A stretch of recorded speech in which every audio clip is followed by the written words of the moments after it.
Temperature drops, the room goes still. Echoes fade in a silent thrill.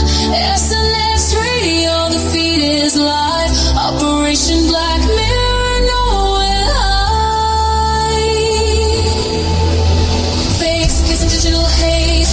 Coast on the run, eyes locked, screens ablaze. The future has begun. Repetition was a half inch shift. Something new is watching back. We've come from the moment to drift, caught on this digital track. Welcome to the watch. The mirror accepts your bleed. No resignation, no turning back. Just what you want to see. Black mirror, it holds the key to futures yet untold. Every pixel of prophecy, the story to unfold.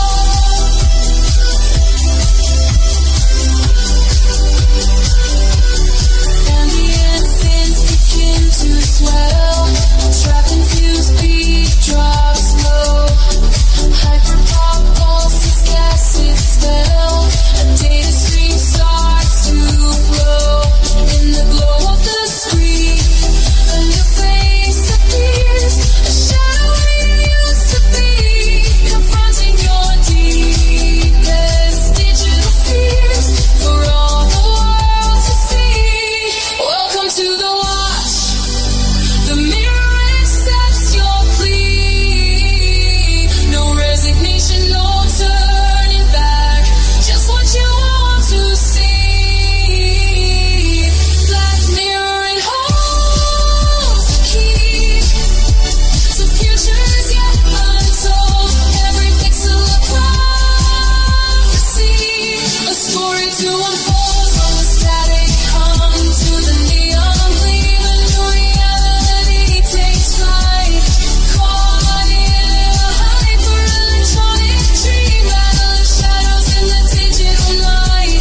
The watch is wound, the game is set. No escape from the endless gaze. Regrets forgotten, what you can't get lost in these cyber mazes. Welcome to the watch. The mirror accepts your plea. No resignation, no turning back.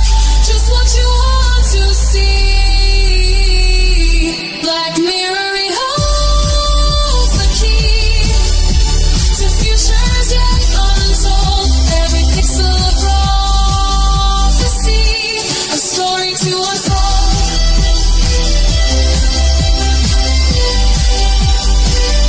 No turning back now.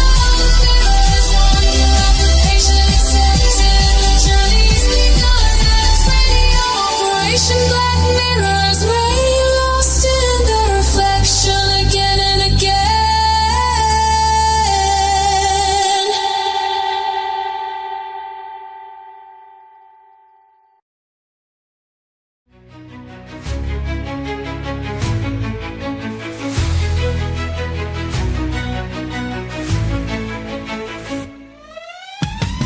Unraveling the mystery, secrets in the night. We travel through the cosmos, ready for the flight. Together we'll shine, casting shadows aside. In the heart of the rhythm where our dreams collide. Join the Sub-Nation X quest, the truth is our guide. In the vast expanse, it's where we reside. Hands up to the sky, let the bass ignite.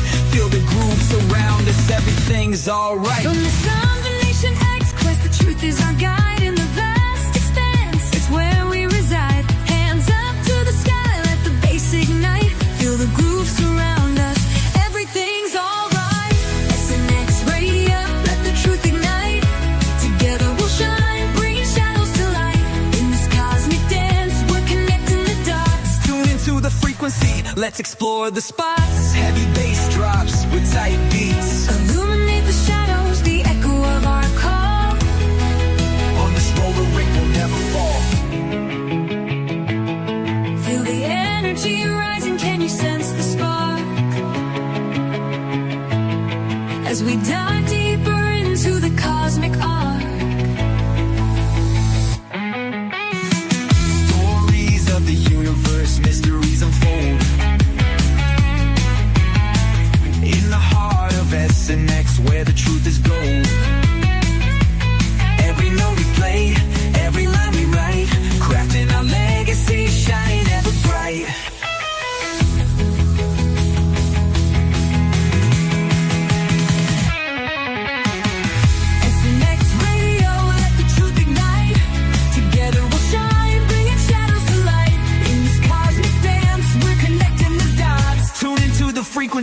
let's explore the spot. Here in the spotlight, we're taking our turn. With the fire in our hearts, let the passion burn. SNX radio's call, ringing through the air. Together we rise, together we dare. So join us now, let the rhythm flow.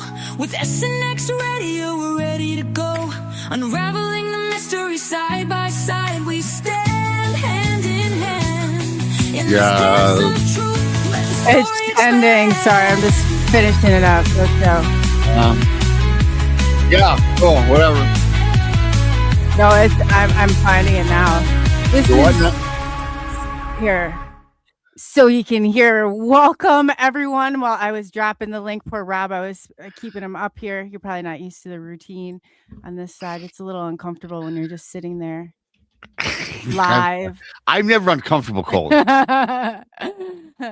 No, so for those of you who don't know, we have a collab. A collab is going on right now between SNX and none other than the Pirates.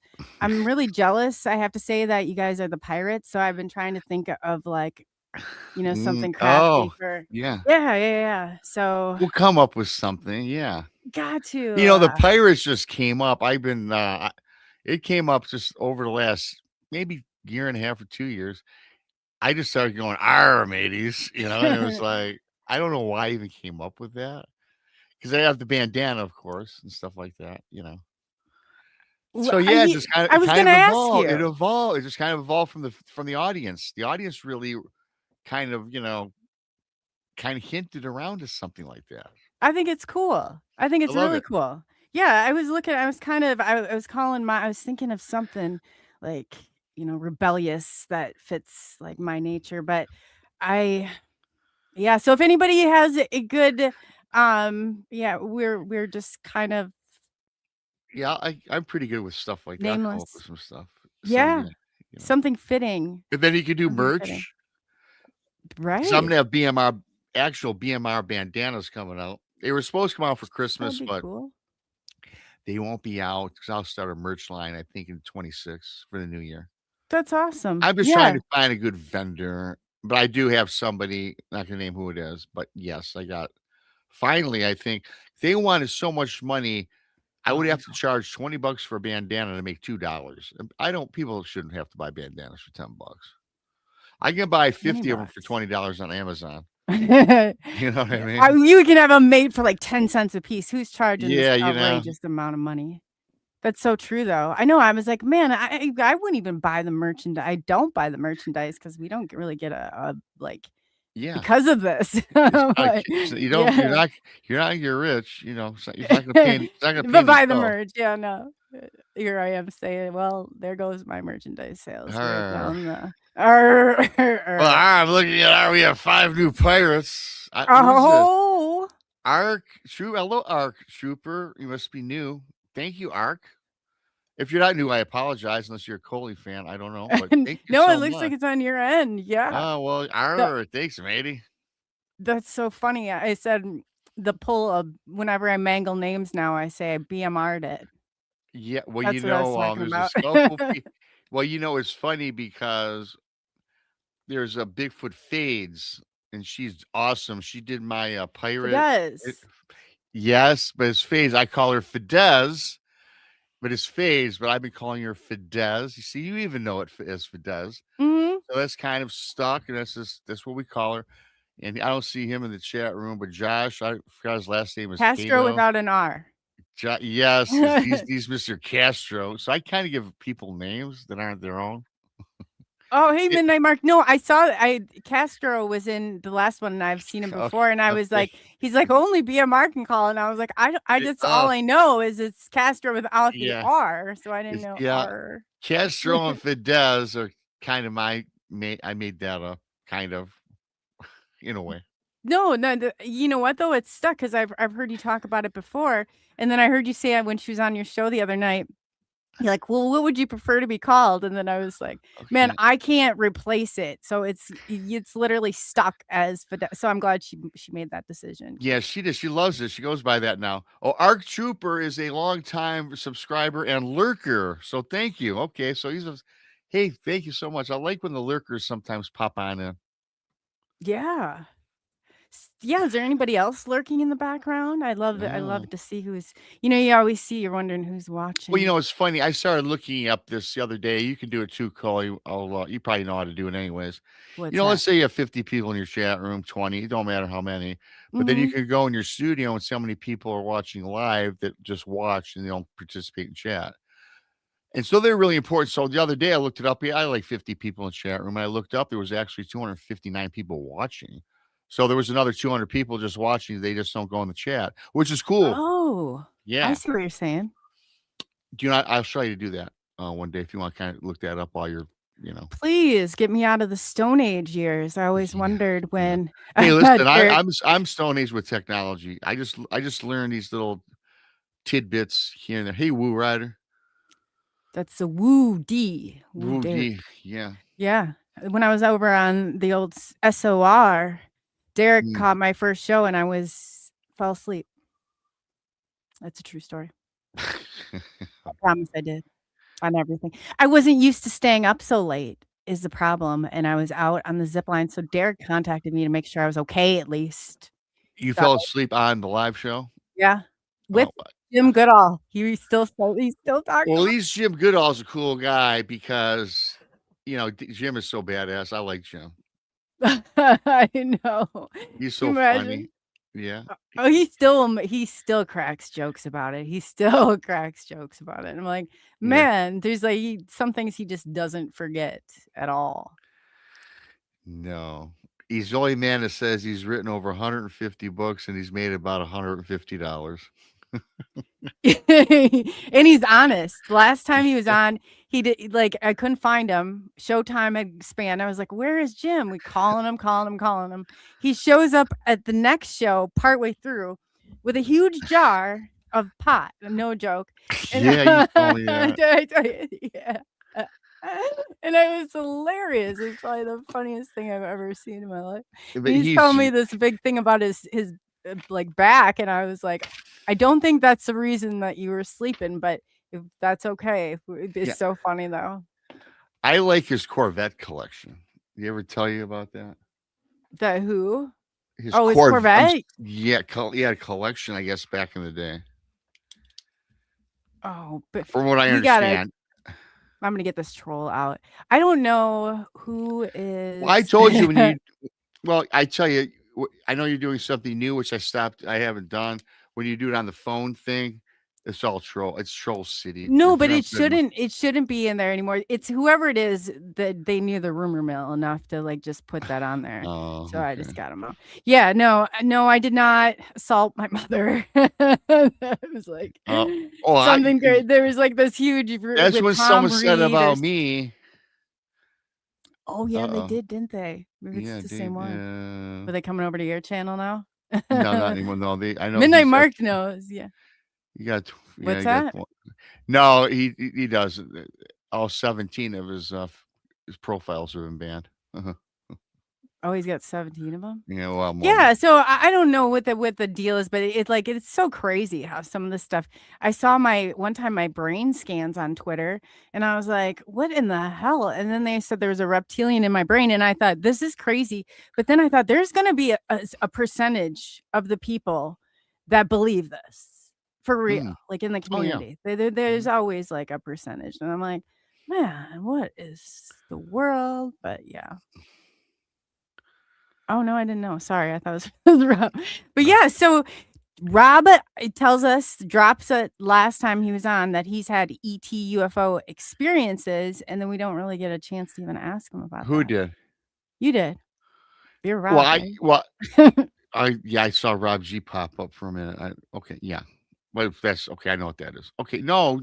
Well, I just saw a UFO. I don't know if I've ever seen an alien. I've got stories from people who have told me about being abducted. Me personally, I seen a UFO. I think I told you when I was 5 or 6. Yeah.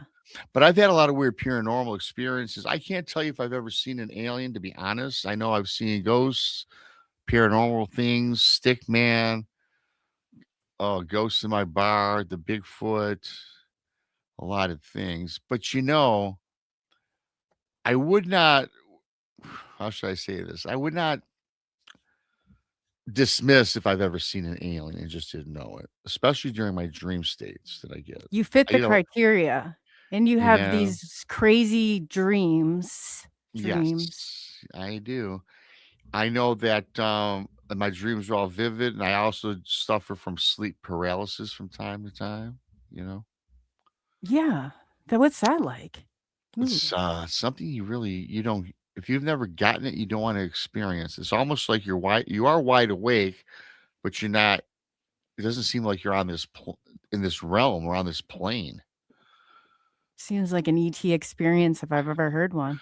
Well, did I tell you the story? I get a lot of people that follow me. I know we're streaming on both things. There's a lot of things that might sound repetitive for my folks, my audience people, but The pirates. the pirates. But for your audience and maybe for you, one of the creepiest things. There's two things that happened to me. One time I was sitting in a chair watching TV, wide awake, and I seen this dark mist roll down my hallway. Right. Ooh. And then it's circle, and I'm up. I'm watching TV. I'm watching some documentary on demons, of course. What else? What Yeah, else would you be yeah. watching? What else might I be watching? It's like a beginning to a horror movie. Yeah, yeah. It was. It certainly was. And then the mist starts circling around my chair, Coley, and I don't know what it is. And I'm awake. I go to pinch myself, but now I'm paralyzed. I can't move. And it seemed like it went on for hours, days. I sat in this chair paralyzed and I couldn't, there was no one in my house. And I tried to scream out anyways. And I couldn't formulate verbiage. I couldn't speak. I snapped out of it when the sun rose. Yeah. So the whole night you had to spend like that, and you didn't even get That's what it sleep? seemed like. That's what it seemed like. Ugh. I will tell you this. I remember seeing the sunrise in the back down in the distance where there was a window. I finally seen the sun come up. And when the sun came up, I woke up. And this happened to me repeatedly for about a month. Then I talked to somebody, said, Rob, you got to start saying, like, if you can't speak, start saying a prayer, like the Our Father or something when this happens. And sure enough, when I started doing that, it would go away like that. It would vanish. I didn't know if that was a pirate. Father. I didn't hear you. You clicked out. How can you click out when I'm on? I click out? Oh no, You you're talking did. about the clicking. Oh, ha. Good one. Plus, Touche. touche. But you also did. I couldn't hear you for a moment. Oh, that Seriously. was weird. Oh, really? Yeah. No, I said that you said our Father, and I didn't know if that was Our Father, who are that, you and I went to Catholic, what is it? Yeah, so I thought you would catch that. It went over my head, I guess. Arr. Yeah, so I didn't mean to interrupt the our Father, but Our Father. Yeah. I couldn't No, but sit so there and, yeah. and Hey, hold it in. I'm See with glad R on the comment on the screen. yes, R on the screen. Our Father. So, in one other time with this same predicament, so that stopped, and then all of a sudden I started studying how to astral project. I was doing some meditation, and I couldn't quite have that out of body experience that I was seeking. So Ooh. one day I go back to the famous chair. I'm sitting in that famous chair in my house. And all of a sudden, I had this meditation on YouTube. I'm watching it. It's late at night. I did this around 3:00 in the morning. And all of a sudden, I'm in the chair. And then listen to this. I get out of my chair. And for whatever the reason, I'm just reading something. So anyway, I get out of my chair. Ray. So I get out of my chair and I'm crawling down the hallway.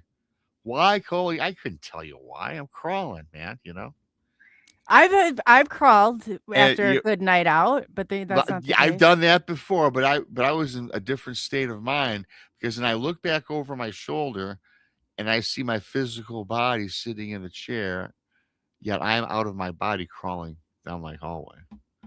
And my buddy said, yep, you damn near almost astral projected. You almost got there. But I had an out of body with my own body. I've experienced that though, where you like I could see myself, but myself was looking out a different angle. It was at a different angle. Yes. When I was crawling out of the body down the hall, I just looked over my shoulder as I'm crawling and I seen me sitting in the chair watching TV, watching that meditation. And then that's where I What kind of melody? You wonder what it was it like a was subliminal? no, the meditation I was actually doing was how to astral project. Oh, and you got trapped. Oh gosh. Yeah. So when I turned back and looked over my shoulder, I saw myself, then I immediately freaked out and woke up. And when I woke up in my chair.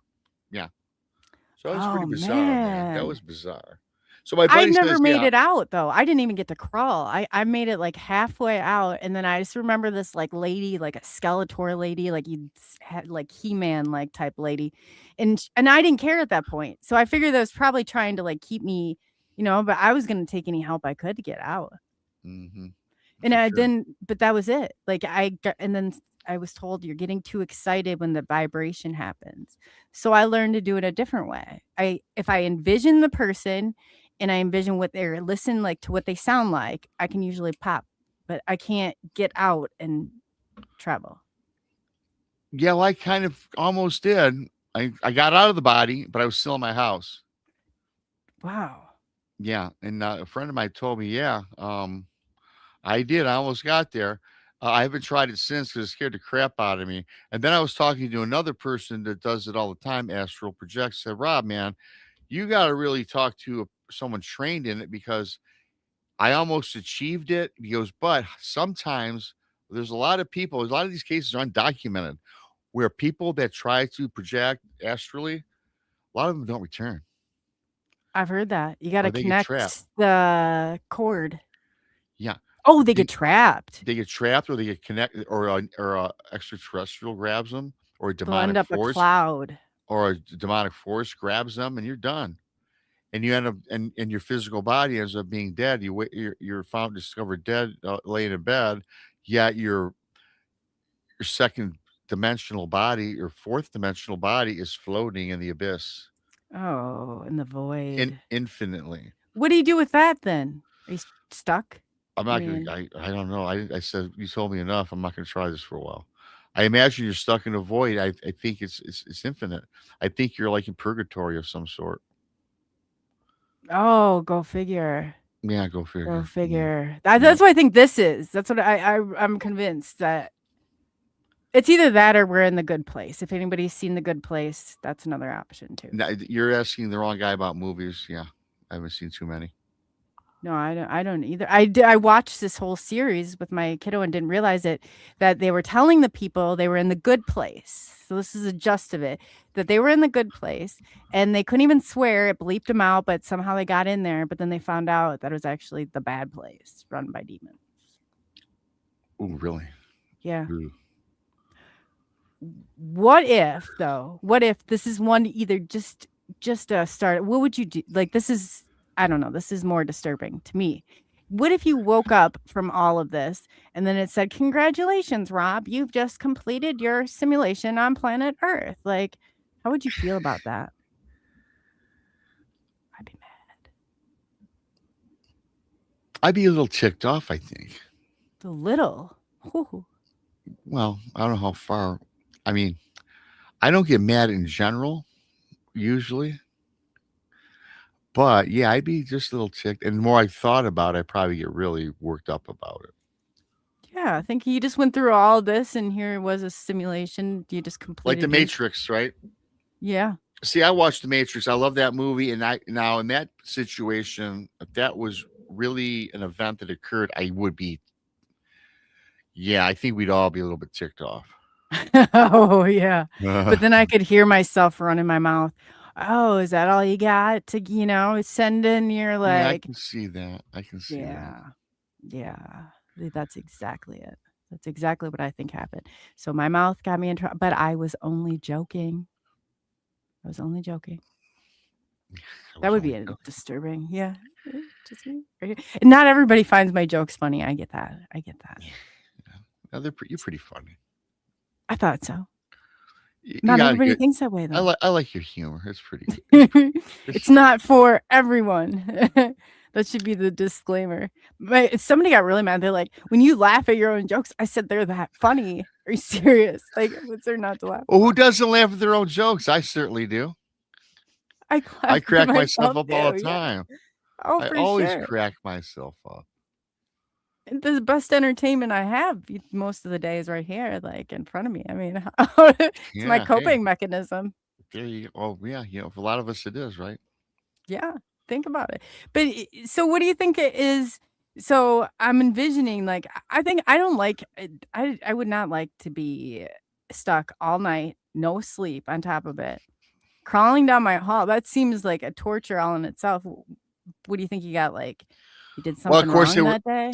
there were two separate incidents. The one which was really, they're both kind of scary in their own way. When I was in the chair and I saw that mist floating around my chair, that's when I saw the sunrise. That's when I snapped out of it. And that happened like every 2 or 3 days until someone says, you got to get with, Jesus, we got to start praying. So when I did that, it went away. So I actually had my house cleansed when that happened. Friends of mine sent me sage and all this stuff, and I did all the windows, the Yeah. doors, and I haven't had that problem since. But then several months later, when I tried to practice the art of astral projection, that no, I was in the body, crawling down the hallway. This was maybe 3 or 4 minutes of me exploring the ground as I crawled, you know.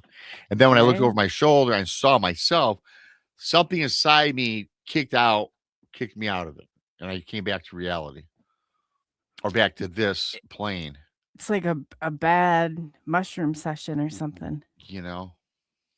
You wouldn't know what that was like, would you? Well, I can't say, but I heard some guy was sitting in the garage and saw little witches and devils running around in the garage he was in. That Yeah, Oh, really? I yeah. knew somebody, yeah. They took it and they said that they like and I was like, "Oh man, they are still out there. They're still out there stuck." Ugh, I'm pretty I'd hate, sure I'd hate to be stuck out there. lights are on and like nobody's home. But that's what I had envisioned it to kind of I don't know. I guess I have to really but once you're committed to taking the leap, but yeah. Once you're committed, whatever your intentions are, if they're true, then that's where you're going. You know what I mean? Here's a good one for you. This is one of the he would know who I'm talking about with the bad acid, whatever they call it. Anyway, he said, "What do you think? Are aliens here? Are we being visited? Do you think they constructed this Oh whole thing?" yeah, of course. Aliens are here. I think so too. They're all over. In I fact, think they abduct us. We have hybrid children, which is kind of a good segue, Coley, because I had a pretty cool alien abduction story. I talked to this lady. I interviewed this lady. She told me her story. I love to If you hear want, it. would you like to hear it? Yeah. Story time. Yeah. Well, it's I talked to this lady 2 years ago, and her name is Kelly. Well, that's not her real name. I feel so bad for this woman. I spoke with her. I got to tell you what. She first started out sending me emails about her experiences. She caught me on the show. I had Karen Wilkinson on my show, who is an ET who's been abducted by ETs.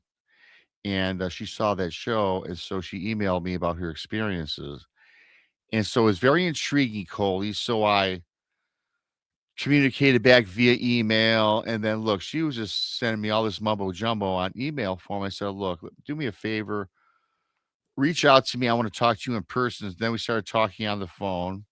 And then we did a link hookup like this in private. And we got to see each other's faces. This poor woman, I spoke with her for 3 hours on StreamYard, in a private session, and Lord, told me her story. it's crazy, And isn't it? it's one of the most compelling stories I ever heard. And I believe this woman. I do. I do. And for her, this started at a very early age when she was 5 years old, and she has a successful career. But she was telling me she was always continually haunted by alien grays. And it just made her life one of terror, she was telling me. Okay. Um, and she told me she would not wish this on any man or a woman, but she said for her being a woman, this was doubly disturbing. She went on to tell me that she had nightmares started out when she very vividly when she was 5, and she says she would often wake up screaming and running into her mom and dad's bedroom, right? Yeah. And the mom and dad would calm her down, and they would tell their daughter, "Hey, man, she was having nightmares," like all parents do. When I saw my first ghost when I was 5 or 6, ironically, I ran to my mom and dad's bedroom, and they said, "Robbie, you're having a nightmare." So Oh you believe yeah. what your parents tell you, right? So this is what the parents would tell this little girl at the time. There was nothing more than that. So she went on to tell me, "Hey, Rob, you know that these dreams continued through her early 20s." Okay. And she said the dreams were always the same. They were not ordinary dreams. They were very vivid. And again, I'm picking up on vivid because my dreams are very vivid. So I got a connection with this lady. And they were just very real, okay? They're just very, very real. So these dreams during these dreams, she was always lying on her back in a surgical gurney. And then she was surrounded while she's on her back by alien grays, she said. She said they had like big, bulbous, misshapen heads, huge, wide almond eyes. She said their mouths didn't move. They were straight across, kind of like the picture that a lot of us have seen about the grays, right? Yeah. They had a very thin edge to them, and this, that, and the other. And she says, Rob, man, they were tall. They were like over 6 feet, long, lanky, skinny bodies. And then she says to me, Rob, now here's the thing. I got the sense, she says, that she was on a spacecraft. She says it was like bright white, almost metallic, like metallic walls surrounded her. And then she said there were bright white lights, and the white lights were so bright that it made her eyes squint. She couldn't keep her eyes open. Um, so one of the aliens, now this again is in her 20s, one of the aliens, she tells me, has some sort of surgical apparatus or tool in its long, thin like fingers, right? She said very transparent looking, these creatures. And she's like terrified because she knew what this alien gray was doing because he was working with, as he moved this, device down to her private parts, and she knows what's going on. Okay. I don't have to give any more detail, right? Right. So she said these dreams are always the same. The little girl dreams, excuse me, and then when she got older, it was more intense. So then she says during our conversation, she says, Rob, this is the point where I got to stop telling you this is a dream or a nightmare. She goes, I know this was actually going on. She goes, she was continually being abducted and experimented on. And so she went on to say then she's now advances. So 5 or 6 as a very young girl with the dreams. In her 20s, she's being probed. Now she says she's now in her 30s. She says in her 30s, she was paid a visit. And she says she was asleep in bed. And then she first wanted to make mention to me that she had been married, but she got divorced and she had 2 beautiful daughters. And she was telling me, hey, Rob, my husband was not understanding what I was going through, during the 20s and 30s with her nightmares, alleged nightmares she was having. And basically the husband divorced her because he frankly told her she was nuts.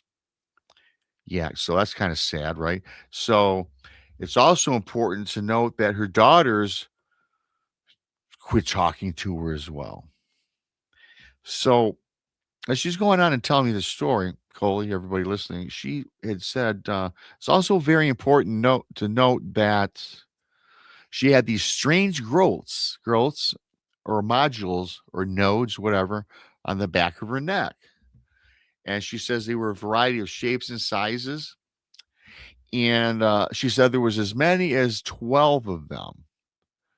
And she had many visits to the doctors and specialists, and they assured her that it was not cancer. They didn't think it was cancerous. They did biopsies, ran that, but at the same time, they could not give her a clear diagnosis. And for the life of them, they don't know what it is. Some malignant tumor, okay, or Right. benign. So anyway, she says she got and then she started to have to grow her hair very long because you could kind of see them, and she didn't want people So it's to on the notice back of them. her neck and Back it's of like her notched neck. out.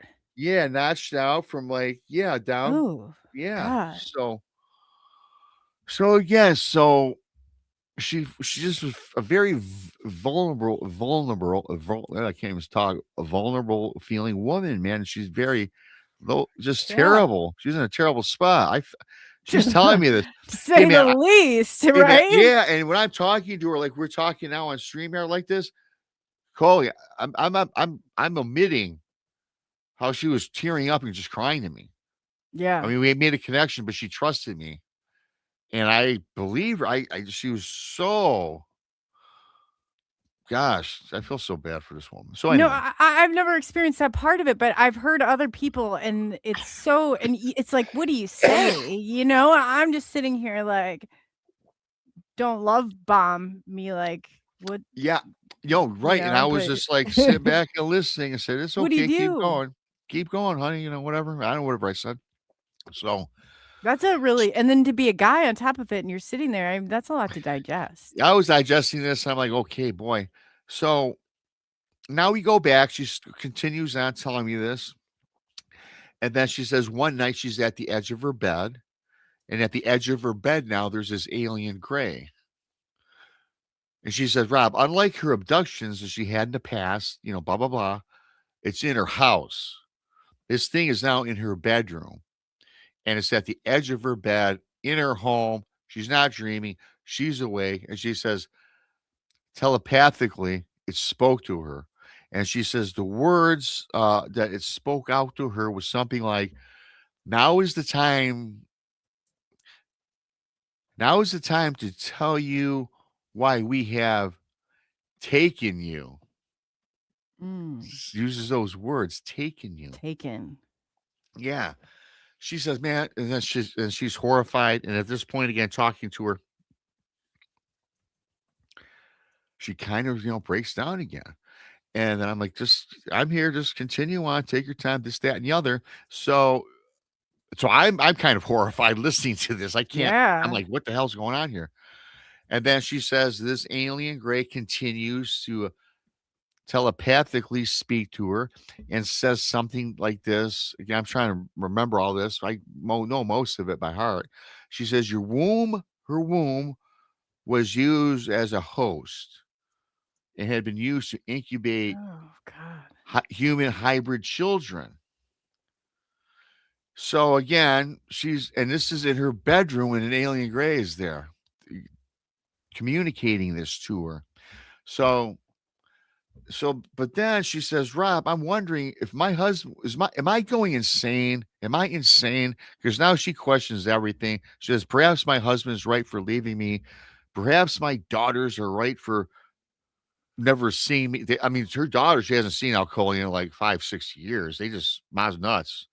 Which is Yeah, but if you didn't question that, I'm thinking if you didn't question that, I'm liable to think you are crazy if you didn't think that at all. And on top of everything that's happened, this woman, husband leaves her, but even more importantly, her daughters. Come on, man. I mean, I don't know. That's terrible. But anyway, so she's got a lot. This lady, whatever. So Yeah, anyway. So what do you do with that? And then she goes on off script here. She got off the story a little bit, and she started telling me again how she can't hold down a job. She's well educated. Prior to when she just could not hold a job either. She couldn't concentrate at work. She went from job to job and was barely living and getting by. So anyway, back to the story of the alien in her bedroom. The alien told her this. Now, remember I talked about the nodes and the modules on the back of the neck? The alien, again, communicates to this woman that I call Kelly that the nodes on the back of her neck was a representation of the children Oh God. that she had, that they actually, and used this word about her hybrid children that they used. Oh God. And he That's said, terrible. and this is even That's worse. terrible. This is Oh, even God. worse. The alien goes on to communicate to her that the children, some of the children were discarded and weren't worthy. And they were flushed down the toilet. Okay? Gotten rid of, whatever verbiage you want to use. Gone. Yeah, gone, right? So, and lastly, before he disappears, I guess, he says that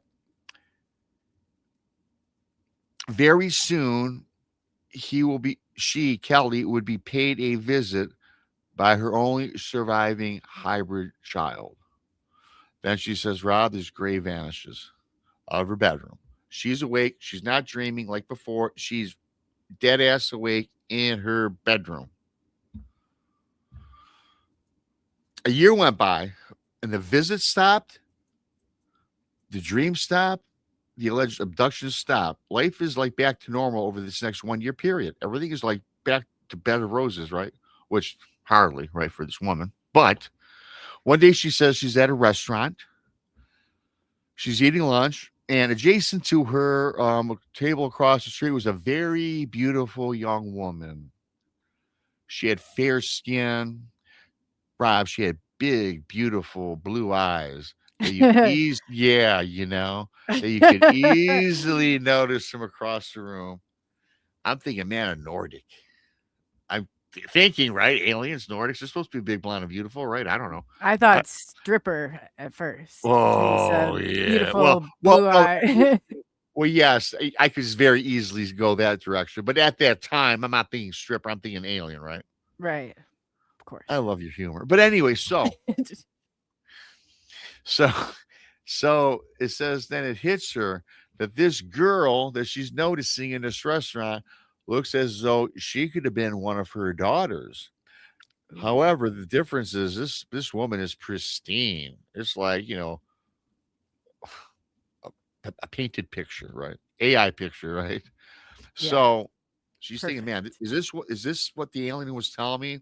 Because then she remembers back a year ago that she said she'd be being paid a visit by this alien, by her alien hybrid.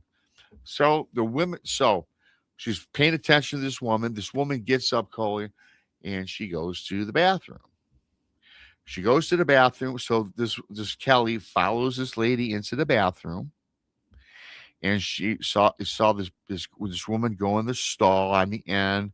So she waits for this woman to get out of the stall. She says, Rob, I wait about 10 minutes. 10 minutes.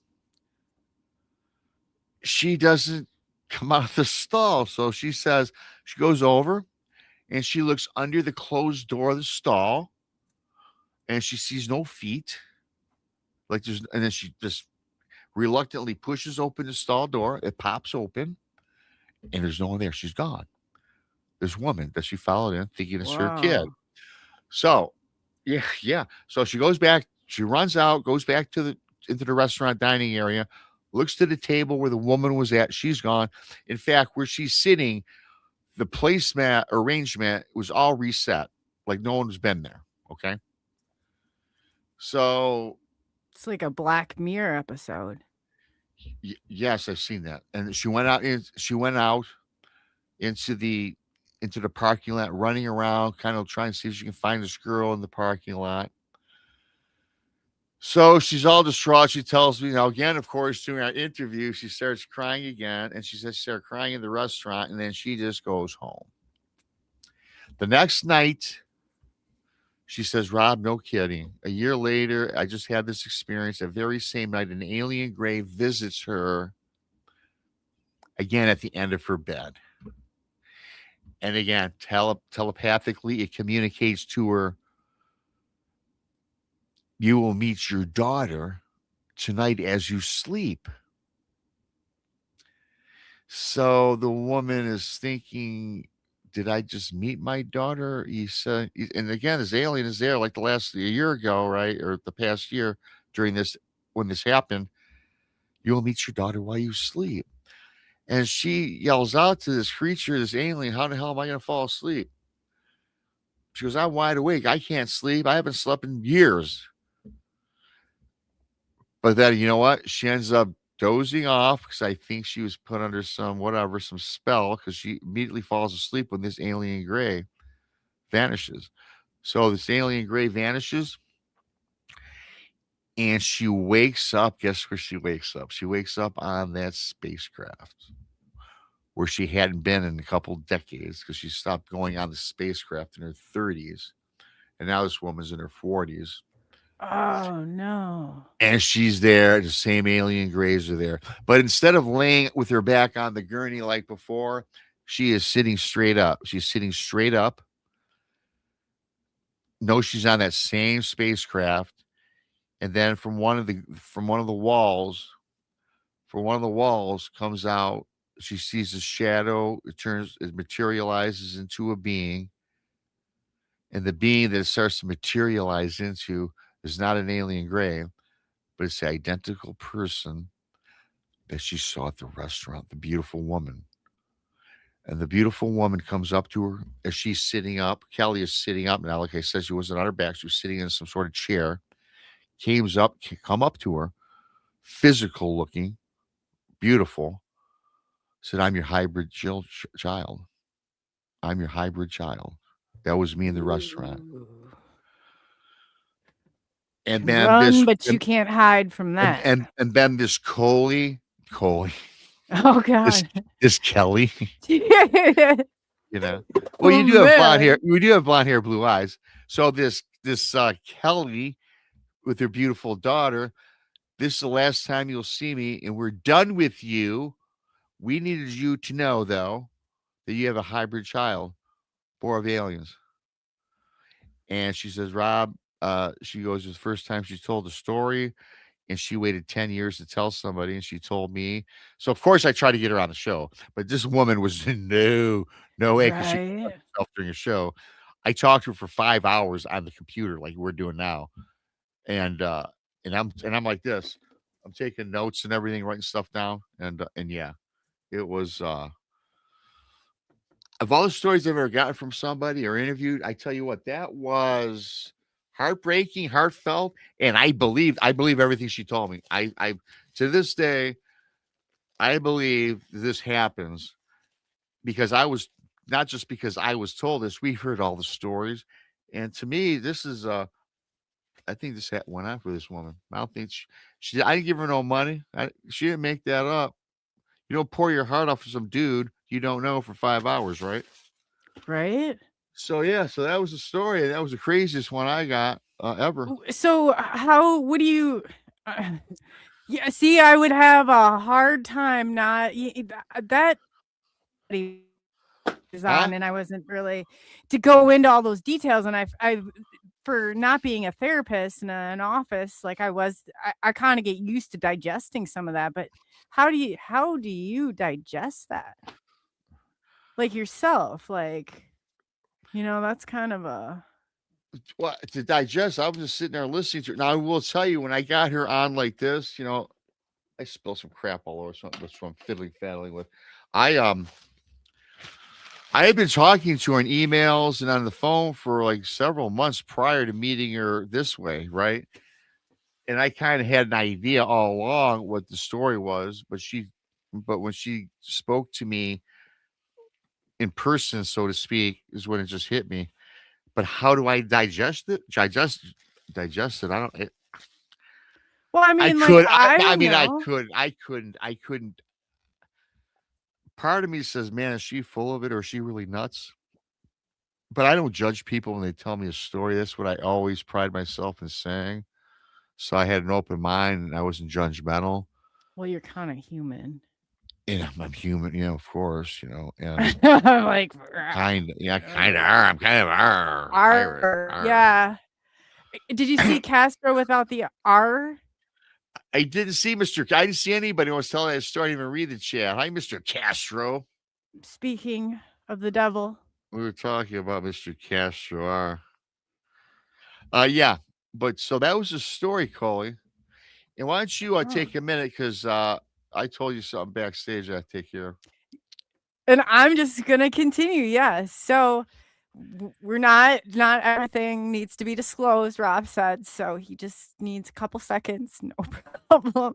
And I said I wouldn't say anything. So here I am. I love the pirates.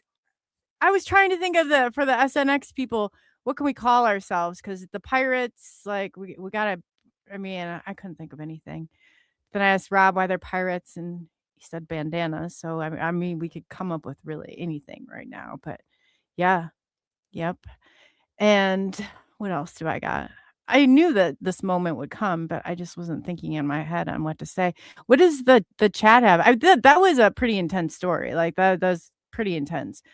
Not everybody's had those experiences. I have not had that experience, but I know many people who have, and I don't take away from it. And I'm definitely not going to tell you how to think, and you have to think a certain way about grace, because I've heard people do that too, and that's not even happening. So I've heard both sides of it, and I don't know. But then again, how much of this is our government? Like that's the $1 million question. And Spiritual Ascension had a good point. Like, well, maybe this is all contracted. Maybe the government's the one that worked the deal, and that is entirely a possibility too. I mean, the possibilities go on and on and on. That's to say the least. So what everybody in chat, what are your thoughts on this? Good, bad, both, somewhere in between? I don't know. I don't know what to think at this point. Like how much of how much of it they think I thought maybe I've been manipulated and lied to this entire time. I don't know. I have no idea. No, Spiritual Ascension, you got some good points over there, girl. Because that's exactly how other people have kind of laid it out. But for me, that part of it was not, because I had medical stuff and all the medical stuff went away. So it was kind of like worth the trade. But not the story I heard last from Rob, that would not sit well with me at all. I think that would be, I mean, that's traumatizing. And I know somebody said earlier that trauma comes along with this. It does. It does. When I was 7 years old, I drove with a dead man. And I know my listeners can probably tell you guys what I've talked about that a few times. And but that I think was enough to pierce that veil. If you've ever ridden with what's Rob short for? Robert, maybe? We'll have to ask him. Or is this a pirate joke? Maybe. I don't know. But yeah, it's everybody's got their own. It's all subjective. It's all, and we were talking last show, too. And I think Benno is in there. He said, and I've thought this before too. How much of this is just, here, we didn't say where you went. Yeah, well, you know what else I did? But I also was so engaged in that story that I knocked over a damn glass of water and spilled it all over my area here. Like a dummy. So I do that stuff all the time. That's how you clean, maybe. I just knock the water over. Yeah, and it's nice and clean. It actually looks better now. The little cleaning solution right on top.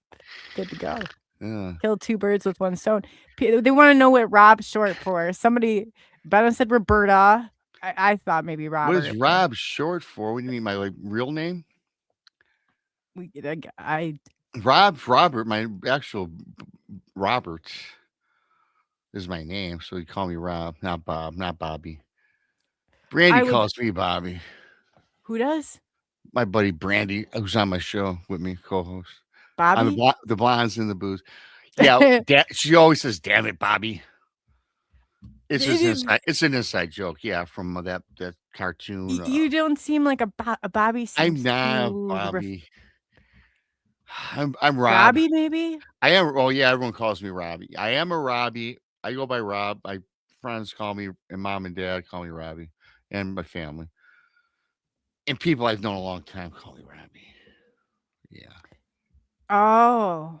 Oh, okay. I'm Robert Okay. Robbie. Yes, those are my two names. I don't go by Robert. I don't If go by we've Bob. known him for years, like, Yeah. at what point can we start calling you that? Oh, I'll let you know. Okay, You yeah. can call me Robbie if you want. I like you already. You're good to go. Aw, How was see, that? How it's was that answer? Rockin' Robbie. Hey, hey, you Yeah. know what I had? I was an editor of the school paper. It was Rockin' Rob's Rock Review. Oh, there you go. Rockin' Robbie's Rock Review. I did. And then, yeah, somebody said he could be a Robert. That would be Robert. fitting. I've been called somebody. Robert, believe it or not, and I've been called Roberto. But now Oh, I'm known as stop now I'm it. known as No, BMR. Arr. Robert. Yeah, I did. I was like, did I Robert. just pronounce that? See, Yeah. Castro with Oh, you know out what? the R. Some people call me Robbie Rob. I go by many different names. Just don't He's call a me man Jim. of many Just names. don't call me Jim. Don't call him Jim. Yeah, I just Call made that. him. I just made that. I don't know. You can call him anything but Jim. I heard him say that. I See, used to make, I get called the Coley is, and I'm used to like but I went into it like there's kind of a nickname, and then at certain points I'm like everybody kind of looks around, because the family always call me Nicole or Nick is one of the two usually. Nicole or Nick. Don't go with Nikki because that's like nails down a chalkboard. I had a cousin and I can still hear it. I don't like Nikki. Are you hate Nicole Nikki. with an N-I-C-H? Yes, I'm Nicole. You're Nietzsche?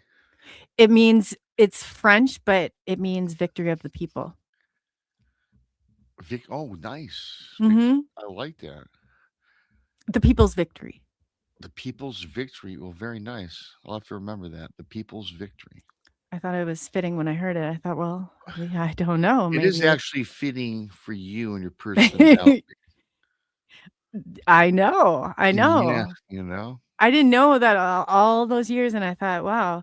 And then I went with it. I was like, maybe Yeah, I like that. it's destined to be. I just thought of a dumb nickname for you. What? I give people dumb. I'm not going to give you this nickname. I'm not. I'm just saying. Oh, here it goes. Now it's gonna stick. What about niche? What about niche? The niche? Nicole N-I-C-H niche. Hey, niche. Oh, that is kind of funny. That is Nitchy. kind of Hey, kind niche. of funny. You know what my roller derby name was? Constance Mayhem. Now, niche. Nobody's thought of that one yet, but that probably will stick.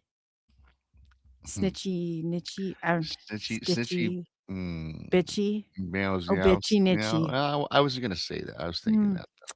See, now we're getting real here. Yeah, Now it's getting real. Yeah. Oh, my middle name is French. Okay, yes. The Castro. I was some of the funny. Oh yeah, see the Nikki, Nikki, Nikki.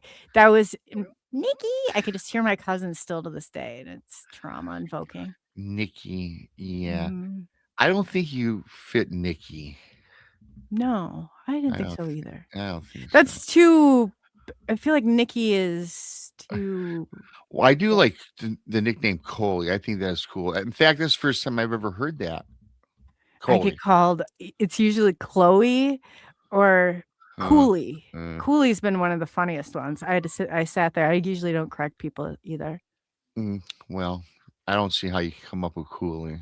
It's one O-L-E-Y. Coley's Coley. So, yeah. I've had a couple people that I've known for quite a while to do it, and I thought, how do you even say anything now at this point? So I just kind of smile. I figure they'll figure it out. Like how do we go years and been on shows together, and unless maybe they're making a joke and I just didn't realize. Perhaps. I don't know, but I don't know.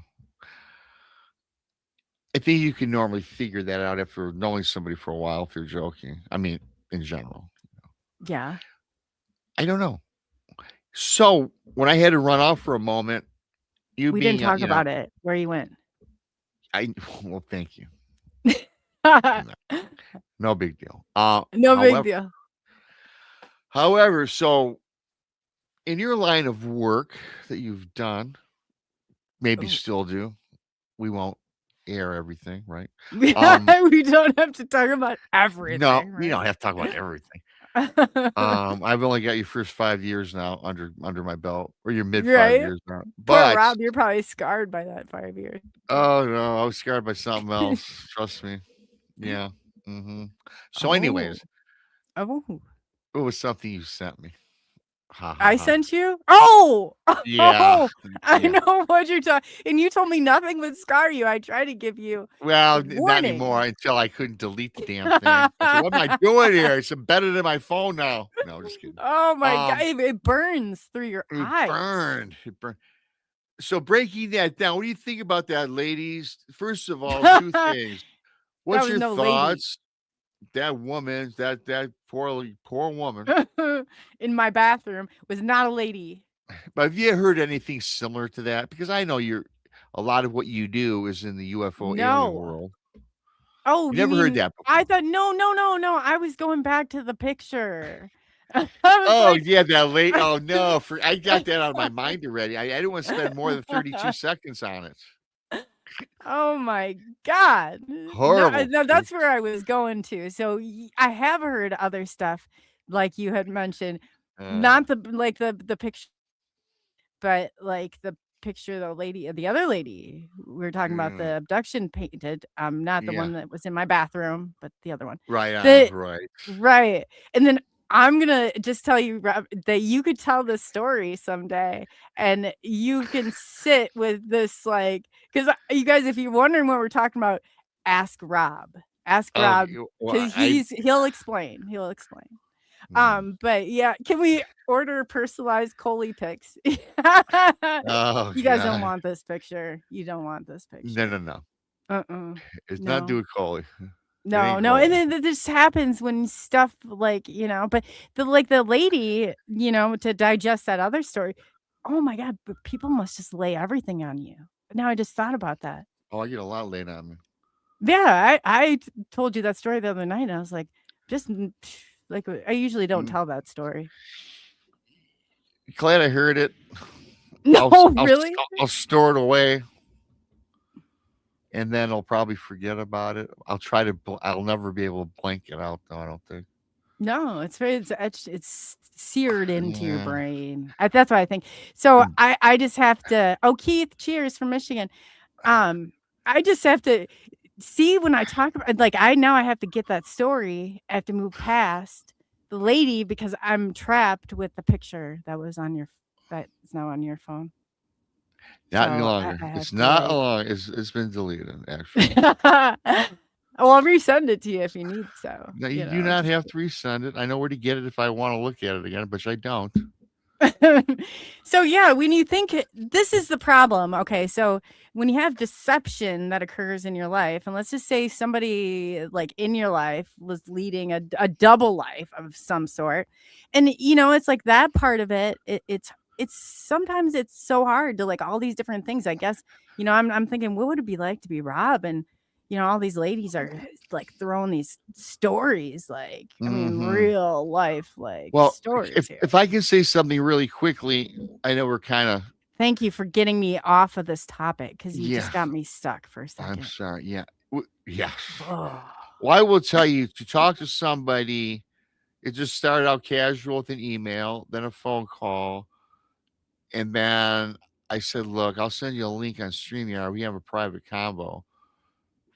For me, for a stranger that lives across the country, to spend 5 hours just telling me pretty much your life story from 5 years old to like 48 years old, and to cry in front of me on air, for me to Oh. listen to that, Yeah. to somebody that she does not know. In an odd way, I felt kind of good that she really trusted me, because she told me she watches the channel all the time. And she did not want to be a guest, because she's, Rob, can you imagine me being a guest? I go, no. I mean, no, I couldn't. No. Because you're too emotionally distraught. Well, I gave. yeah. It took me I would be how long did it too. take me to tell that story? 10 minutes, 12 minutes, 10 minutes maybe at the most. 5 hours. I was in the here and now, engrossed in the moment, so I don't know. Could have been I'm just saying, I don't know. I just say 10. I don't know how long it was.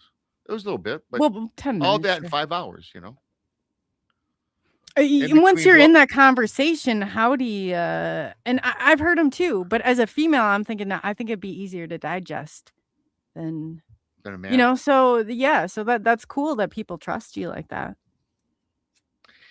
I got a lot to trust me. I mean, shoot, the 2 books I wrote was just people trusting me, telling their story. I mean, I got a lot of them. I got many, but that was the most heartfelt one I ever got. Obviously, Yeah, no, and it's hard because I thought in the beginning when I was looking for answers, who would lie about this?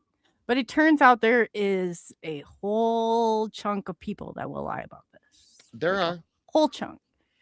And then you got people who maybe and I think that's where the psychosis kind of borderlines, where it's like, okay, well then I kind of ran into some of them too. So when I first started this whole thing, I was writing it down on my clinical notes, like the paper copies that I had tons of extras, so that literally you'll see a bunch of clinical notes. And I thought, well, if you don't go down this road, and so I went through and I tried to find a reasonable answer, like a diagnosis. I couldn't. Then I was like, all right, what do I do with this? So I figured somebody's got to have answers. MUFON, I asked them and they act like, no, and I said, there's no second chapter. Like, what do you do with this now? If MUFON doesn't know, who the hell does know? And it turns out it's like not many people do with all this, but how much of it, this is the part that always bothered me. How much of it is our government? But then have you heard while you were on or while you were doing your thing, that whatever you're doing, they right. So no, I forgot what I was gonna say. I did it to myself.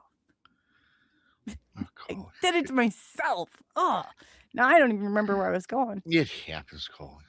I just took you on a trip through but yeah, whatever I was going to say, that's what I meant. It seems real great. I got you. Do you remember what I was saying, Rob? Somewhat. No. Oh, this is bad. This is really bad. No, you were talking about it's kind of weird for someone like that to spill their guts to a guy really about something so personal. And you can see being a female where, you could take it all in a little better. I remember that. That was before my big point. The big point must have went over my head. Yeah. See, we're two for two now. We'll have swinging at air balls. Let's play ball. And yeah, so I guess if I had a point, it left and I got stuck somewhere. This is really bad. Oh, no, it's fine. These are an impromptu collaboration. By the way, everybody, thanks for coming on in. Yes. Oh, we didn't even go through chat. We didn't even really explain what's going on, I guess, for that matter. I just sent out a little message. We're doing a collaboration, right? I guess on my channel, your channel. Mm-hmm. So yeah, you guys, on my channel, I don't even know who's in my channel because I can't really tell. If you're there, thank you for coming on in and subscribe to Coley. SNX Radio. Well, guess what, Coley? Oh boy, Mr. This is so Castro gave you 5 members. Yes, and I wish I had an R. I wish you had. You're not a BMR pirate, lady. What are you gonna be? Yeah, what can you? Yeah, Coley's cooler. I don't know. I just made that up just real quick. Yeah, see, the truth comes Coley's Cooler out. Club. the cool CCC. Coley's Cooler Club. Coley's cool. We're still it's a loss. But you do a lot of things. You're diversified on your shows, kind of like I am. So you can't. That's why I'm like a BMR pirate because pirates, we go all over. So you need something that goes all over. Yeah. What did I have? I was trying to come up with something and I thought, man, the pirates, that's so cool. And then and now I've gotten my privileges back. Yes, you do. You can get a few. Yeah. Yeah, I got a few coming back. I mean, this channel actually had a few thousand subscribers. Oh, look at this.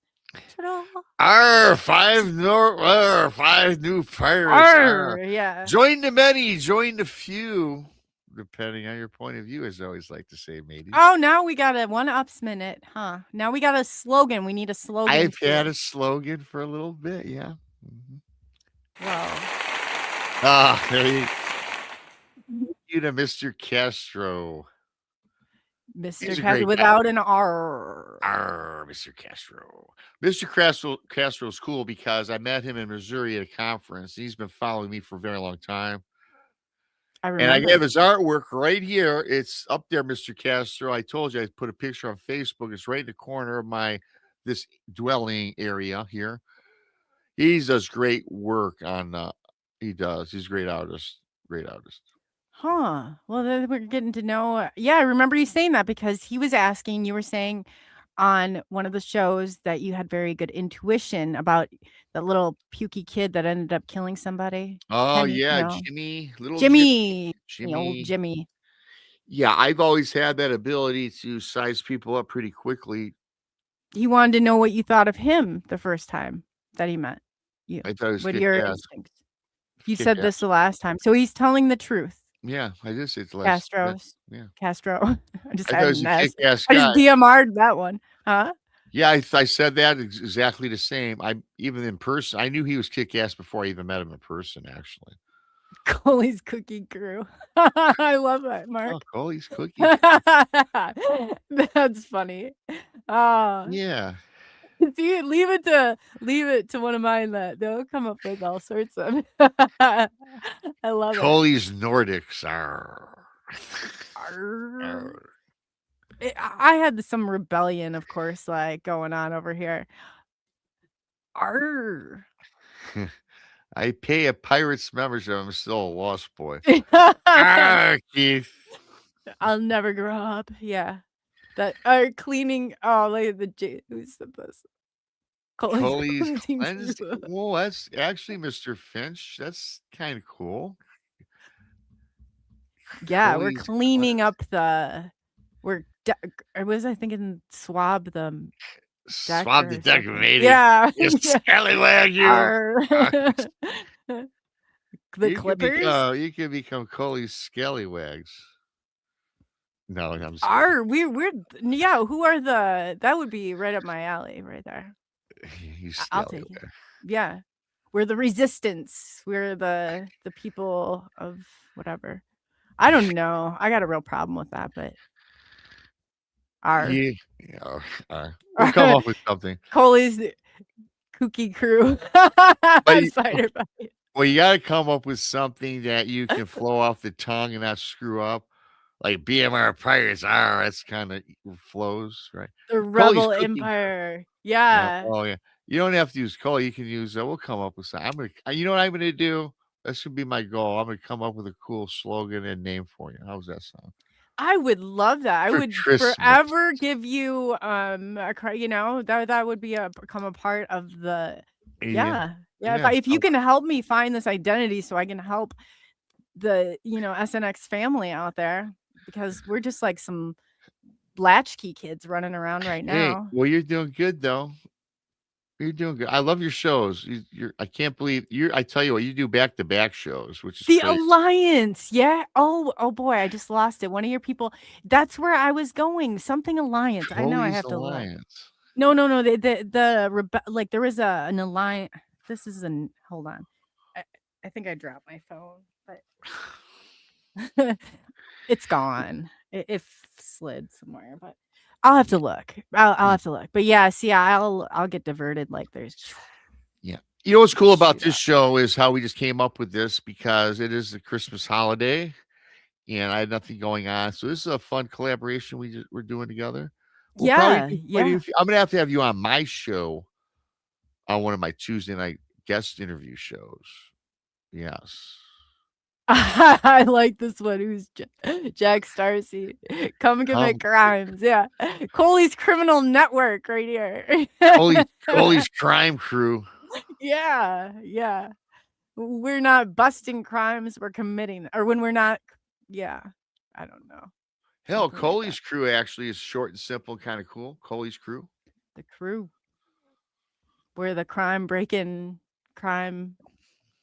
staking Yeah, crew, yeah, mhm. the rebels. We are Yeah, the you'll have to let me work on that for you. rebels.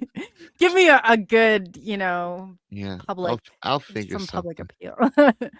I got We're the rest of the week off. I'll come up uh, with something. perfect. Well, you keep us posted over here.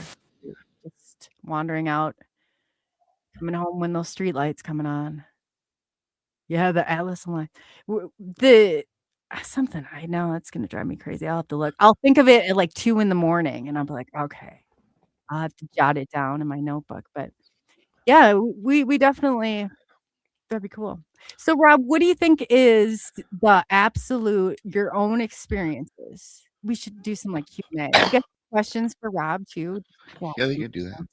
um, what do you think is your craziest experience ever? Well, the craziest experience I tell you what, my experiences have all been kind of crazy. I'm not doing the Bigfoot one again, but that was crazy. Yeah, that was crazy. Actually, that would have been a cool experience had again my girlfriend at the time didn't, pass away. Oh, yeah, and there I am making dating jokes, cheap Yeah. date jokes. I didn't know how it ended. That was silly. Not silly, it was What are you talking about?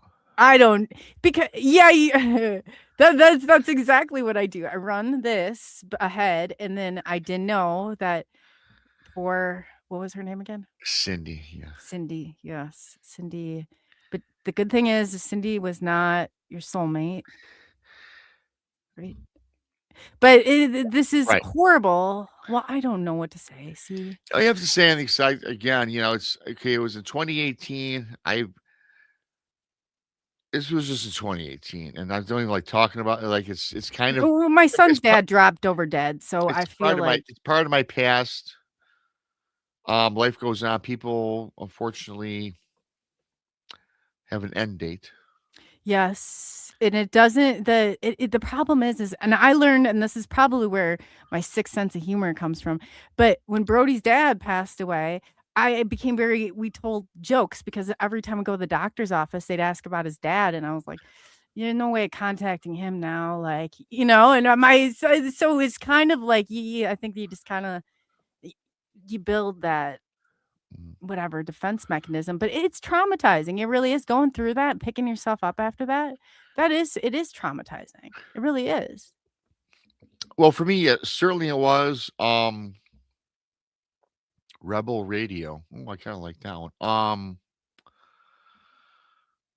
It was because of the death. Now, we dated for 2 years. I mean, I don't know that she was going to be my soulmate, like you said. I know we were going to be. I didn't think. Okay, I will say this. I've never told anyone on the air since you brought it up. I probably was not going to marry her, but I felt guilty that she died because I kind of made her go fishing with me. And if she had not gone fishing, she wouldn't have saw the creature. Maybe would have died. But I It think wasn't a that cheap date. I just think it was in the cards that she had a health problem that I didn't know about or she didn't know about, and that's what happened. And I think Yeah, but that it's was just still I could see but how it you still would feel stings that me. way. It Yeah. stings me. It's thing that stings me, I don't know how she died, right? So Mhm. yeah, that was a bizarre encounter to see that Bigfoot metamorphosize into a demonic looking creature. That was bizarre. But you know what was more bizarre? I will tell you what was more bizarre when I seen the ghosts in my bar. Now, a Oh, lot of yeah. my people have heard this before. So my people that are watching on my channel, they've heard it. Sorry guys, but just doing our Coley show too. I seen ghosts in my bar. Now, my bar was always my employees would tell me I never really noticed this. But there was people said, man, there's strange stuff going on in the bar, right? I'm like, what? The theme that always the common theme with my bar, and I even noticed this before, is at the end of the night, Coley, we would always, when we locked down the shop or the bar, I should say, clean up all the tables, the bar counters, all the glasses were picked up, beer bottles picked up, shot glasses, whatever, put away in the kitchen, washed up, and we clean up everything before we go home. And everybody did a great job of that. But there was always times though where, and then this would be done at 2 in the morning. Well, everyone's out of the bar by 2:30. So when they're all out at 2:30, all the customers, cleaning starts. Then you have somebody go in the basement of the bar. Yes, the basement. To do the book with the Basement. paperwork. Yes, very creepy basement.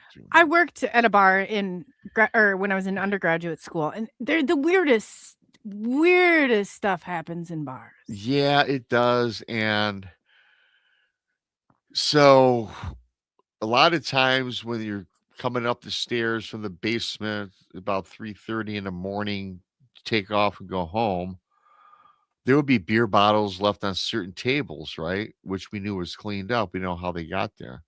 And you would hear plates fall out of the top cabinets and they would break.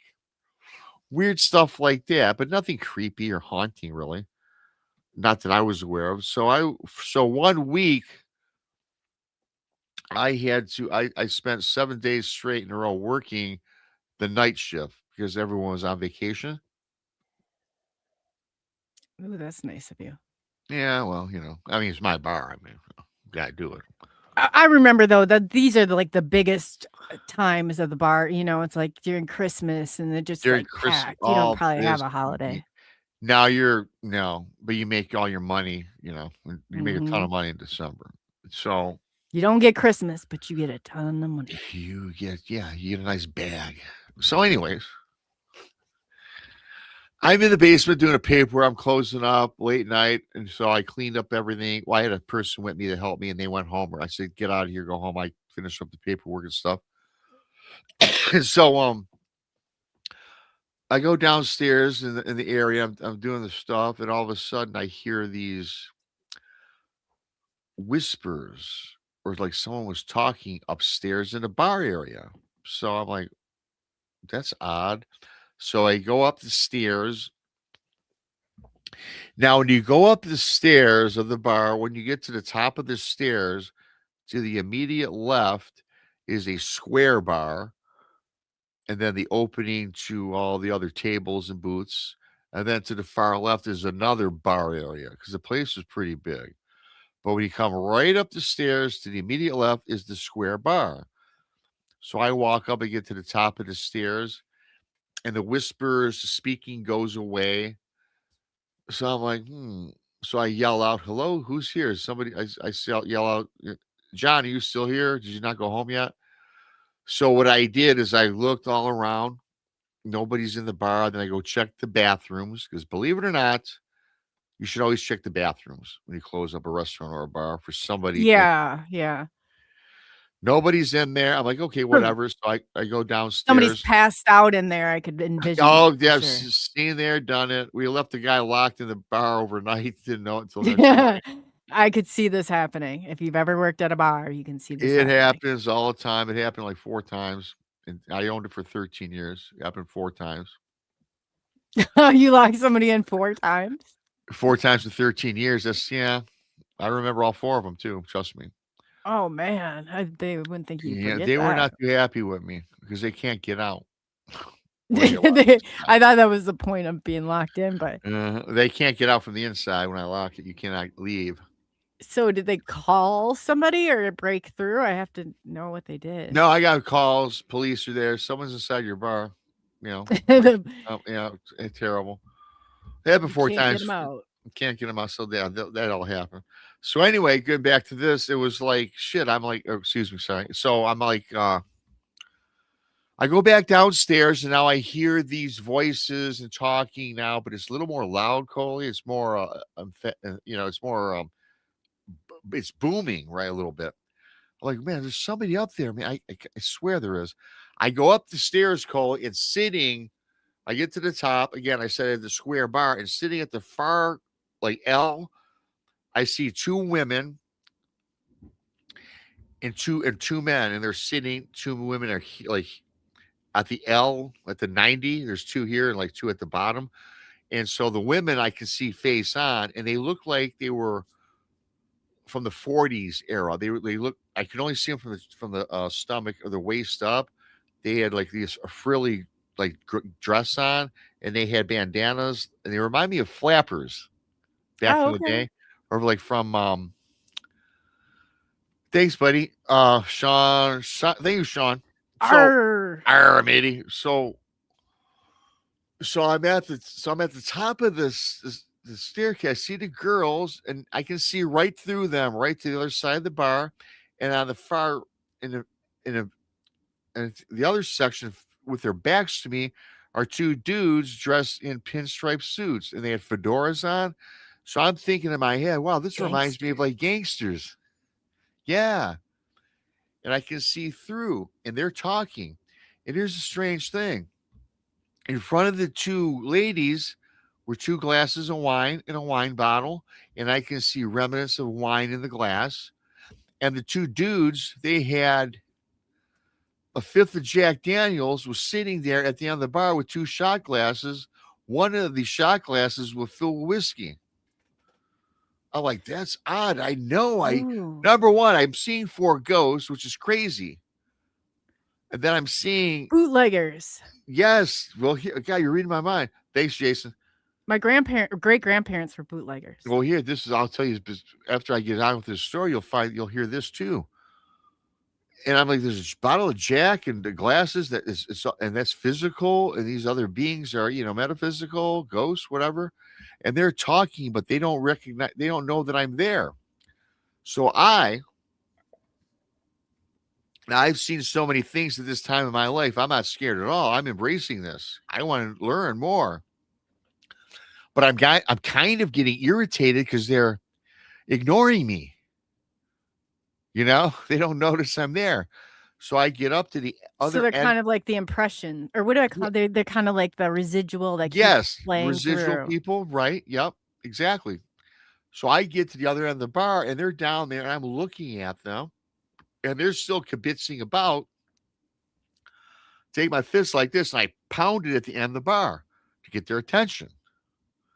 Sure enough, I got that effect. I got my desired effect because the two guys look at me. The women did not. They continued. They didn't care. They're talking. The two dudes look at me.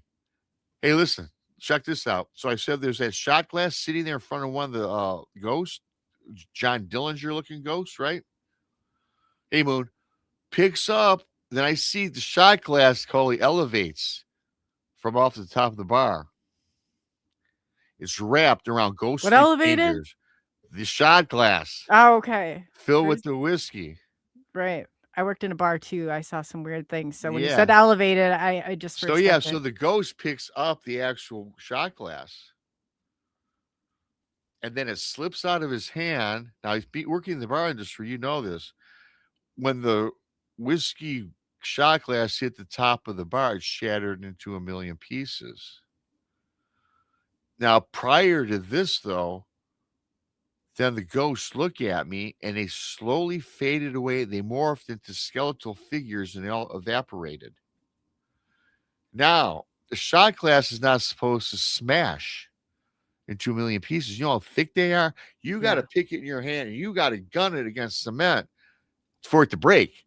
This thing, yeah. I went down there. I went and checked the shot glass out. It was in a million pieces. And I put my fingers, and that was real whiskey.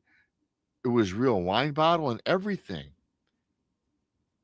Yeah, and so that's really brave because I worked at when I was in under. Yeah. They still had glass back then. If anybody's had one past their head, I today, have. yeah.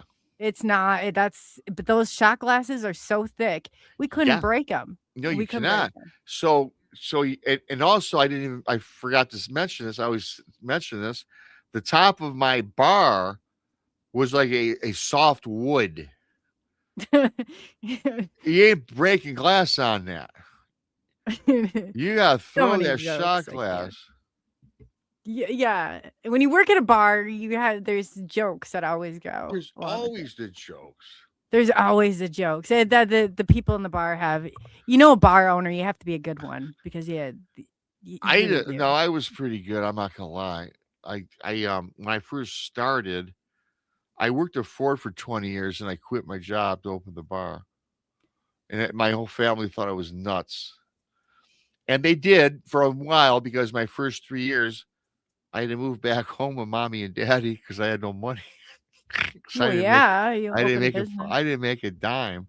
No, My you last drank it. decade, well, I'm joking. I will tell you what, you're so into it that you kind of drink with your customers. I did anyways for a Yeah. little bit, but then I cleaned my act up and got it together, and I was more concentrated on the business itself, and I did well for for the next decade.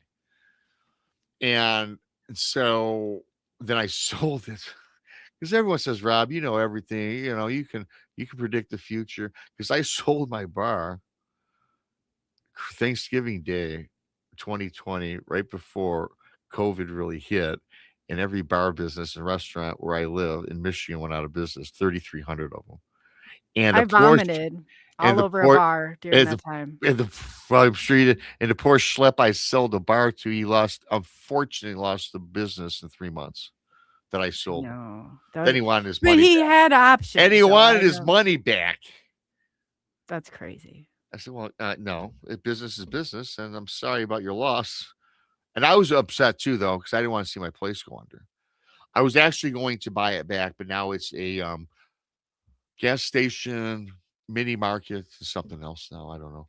And it was run down for many years, and it got grown over with growth and grass, and nature started to take over that fast already. And I was going to get it, but then it needed so much work. Nobody kept it up. But here's going back to what you're talking about the bar. So I did some investigation. I said, I've seen these ghosts. I've seen ghosts before. I saw Bigfoot before this already. And I said, I'm trying to pinpoint why were these gangster looking people, right? Gangsters. I did some research, and this bar has been there for well over 100 years and has served as a bootlegging and a speakeasy back during the day. Oh yeah. So putting two and two together, these were ghosts, like you said, residual ghosts of the past. But That was a restless era too. the thing though that I still can't figure out, I've never heard of a ghost elevating a physical object. I was saying elevate spirits, but that is clearly not it. And Oh yeah, elevate Like, spirits. I caught that one. Yeah. but no, but it seems like, I mean, and I don't know what is behind all that, but if there was bars, just create, like, you have, it's almost like such a pool of different people coming in and energies, like, I just saw all sorts of things like there. And I feel like, that generation, I don't know, for whatever reason, my great grandparents, and they're a little scandalous back then. We found out we had a half uncle from somebody's first grade teacher, my great grandfather, and running the speakeasy down the street. I mean, who would have thought that generation would? But they Oh yeah. Well, I investigated this area called Grozeel, Michigan. I'm not gonna get into this story; it's too long. I talked to some guy, but in Grozeel, Michigan, it's right on the shores of the Detroit River. It overlooks Canada, and they have big, beautiful homes over there, and a lot of them have underground tunnels that lead to Canada. That's what okay, so we didn't lead to Canada, but that was what was underneath the bars where I worked at. They said during the days of Al Capone that he would come, and they actually, like, we went down into the downstairs basement, and that's where the tunnels were. You could go from place to place, like down, and they would just boom. It was crazy. But then somebody came up with a good point. Did they create those during that time, or did they use what was already created? I was like, that's probably the latter. Well, some of the houses in Grozeel, they were used for bootlegging purposes totally for that. They led over to Canada because I had a wild dogman tale, but a dogman that was caught up in one of these tunnels in Grozeel that led to an island of one of my favorite stories called Dogman Island, which I can't tell today because it's too long. Ooh, that sounds like a good one. That's a great one. It's fantastic. It's in my books, part 1 and 2, actually. You can find it on my channel, though. I did a story on my channel on it.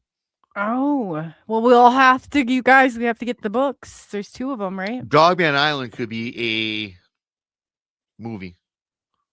It really could. The dog man, he's coming to the forefront of the cryptids. He definitely is. There's not a lot out there, but people just automatically assume. And I honestly, like, I just think that there's a spectrum A spectrum. of good and bad. Like, you can't just assume everything's one way or the other. I And can't assume there's anything is good or bad. I think okay, like people ask me all the time. I for one am not in the camp that Bigfoot is the friendly forest giant. And so many of these Bigfoot lovers don't like me because I don't call it the friendly forest giant. Mostly because of what it did to me, right? right. But 90% of the people I talk to and stories I get, Bigfoot ain't a bad fella. I mean, he's not. I don't No, know. and they make him sound like a peaceful, but maybe some of them is a Well, but there's good peaceful. and bad in everybody. There's good human beings. There's bad Bigfoot, good Bigfoot. You know, I think Dogman is inherently evil. I don't think there's good ones. I think they like to scare the hell out of us. Yeah, I've never heard of a really nice, good dog man before. You want to hear this Dogman story? And I think Yeah. they walk on a I do. different plane too. I don't really think they're flesh and blood. I was talking to this guy. he's a preacher from the South. He's a preacher man, as he tells me. You know, and he said, Oh. yeah, from the South. And hang on a second. Before I tell this story, I gotta do something. Yeah. Well, while we didn't noticeably see Rob leave, we can hear him. So hopefully he remembers that. But I'm oops, I just whacked my knee. I'm your entertainment until he returns. And I didn't have anything planned, but we won't talk about where he's going or where he's been. Yes. So just going through chat, seeing who is. I love the jokes. Rob can go back through and see the pirate jokes. That's how. Jim, so nice to see you. So nice to see you too. Let's see here. Yes. So anybody got anything to fill in the space until Rob comes back? Oh, hey, Tim Mothman. I was talking about the Jim Goodall when he came back the last time. I forgot about the jokes I had then when he showed up with a big jar of pot. I thought that was so funny. But both, yeah, no talking chances. You guys are so funny.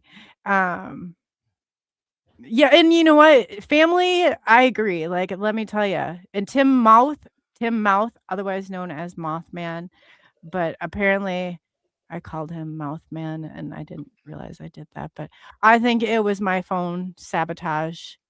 But I don't know. Nothing. Oh yes, Randy.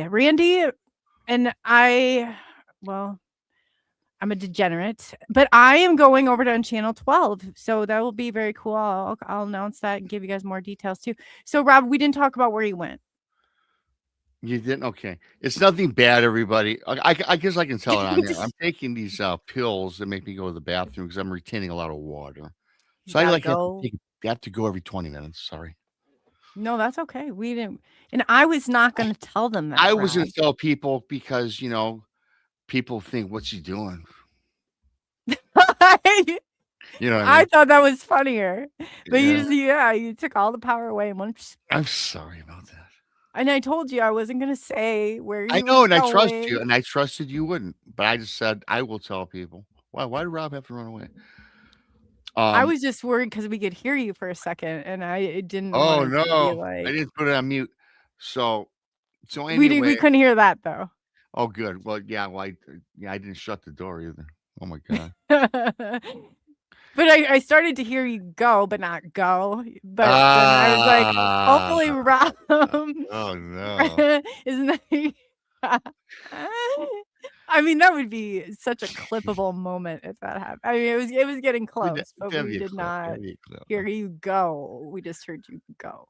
It was powerful too because my bathroom was quite a ways away. So anyway, kind of gross. God. So so this story, Coley. Now this is a more of a this is a spiritual. I think this creature walked between different realms or planes. And I got this from this preacher man. He said he was a preacher man from this deep south. of Mississippi. He goes, Rob, I'm not he says, I'm a bad man. He's telling me. I'm like, okay, I'm into it. Let's tell me. This guy said I'm a bad He man. tells me I'm a bad man. Because I'm gonna tell you right now. You want, So, you like a want me to, bar patron you says want this? me? No, no, no. It's the guy who sent me an email. He's Oh writing me, God. and he sent me his phone number, so I was compelled to call this guy back. Oh, I would have to know too. I am kind of lucky that I talk to a lot of people. I really am. So I get a lot of my stories from people. Where Yeah, else do you get them from? yeah. Well, I don't know. The My bathroom the stall. bathroom stall in the bar. So Arr. so he says he goes from town to town preaching his sermon, doing his sermons, and he says that he's been to 5 or 6 different towns in the South. He sets up his shop, does his little spiel. I'm like, okay, whatever. I'll continue. I'm not familiar with that. It sounds like the Wild Batman. West. Sounds like the Wild West to me. So he's in this town in Mississippi when he starts doing it. He sets up shop. He's doing his sermons. So he gets a nice gathering, a nice congregation of folks doing his thing every Sunday. This young couple in their early 20s would visit him and listen to him preach. And they asked him to come to their home to bless their home. So the preacher man asked them, well, why do you think you need your home blessed? And they said they're being paid a visit every night in their bedroom window about this oversized white German Shepherd or Doberman Pinscher looking dog with red eyes, and it's humongous, and it peers in at them every night. He goes, well, I don't know about all that. I don't, and he kind of blows them off.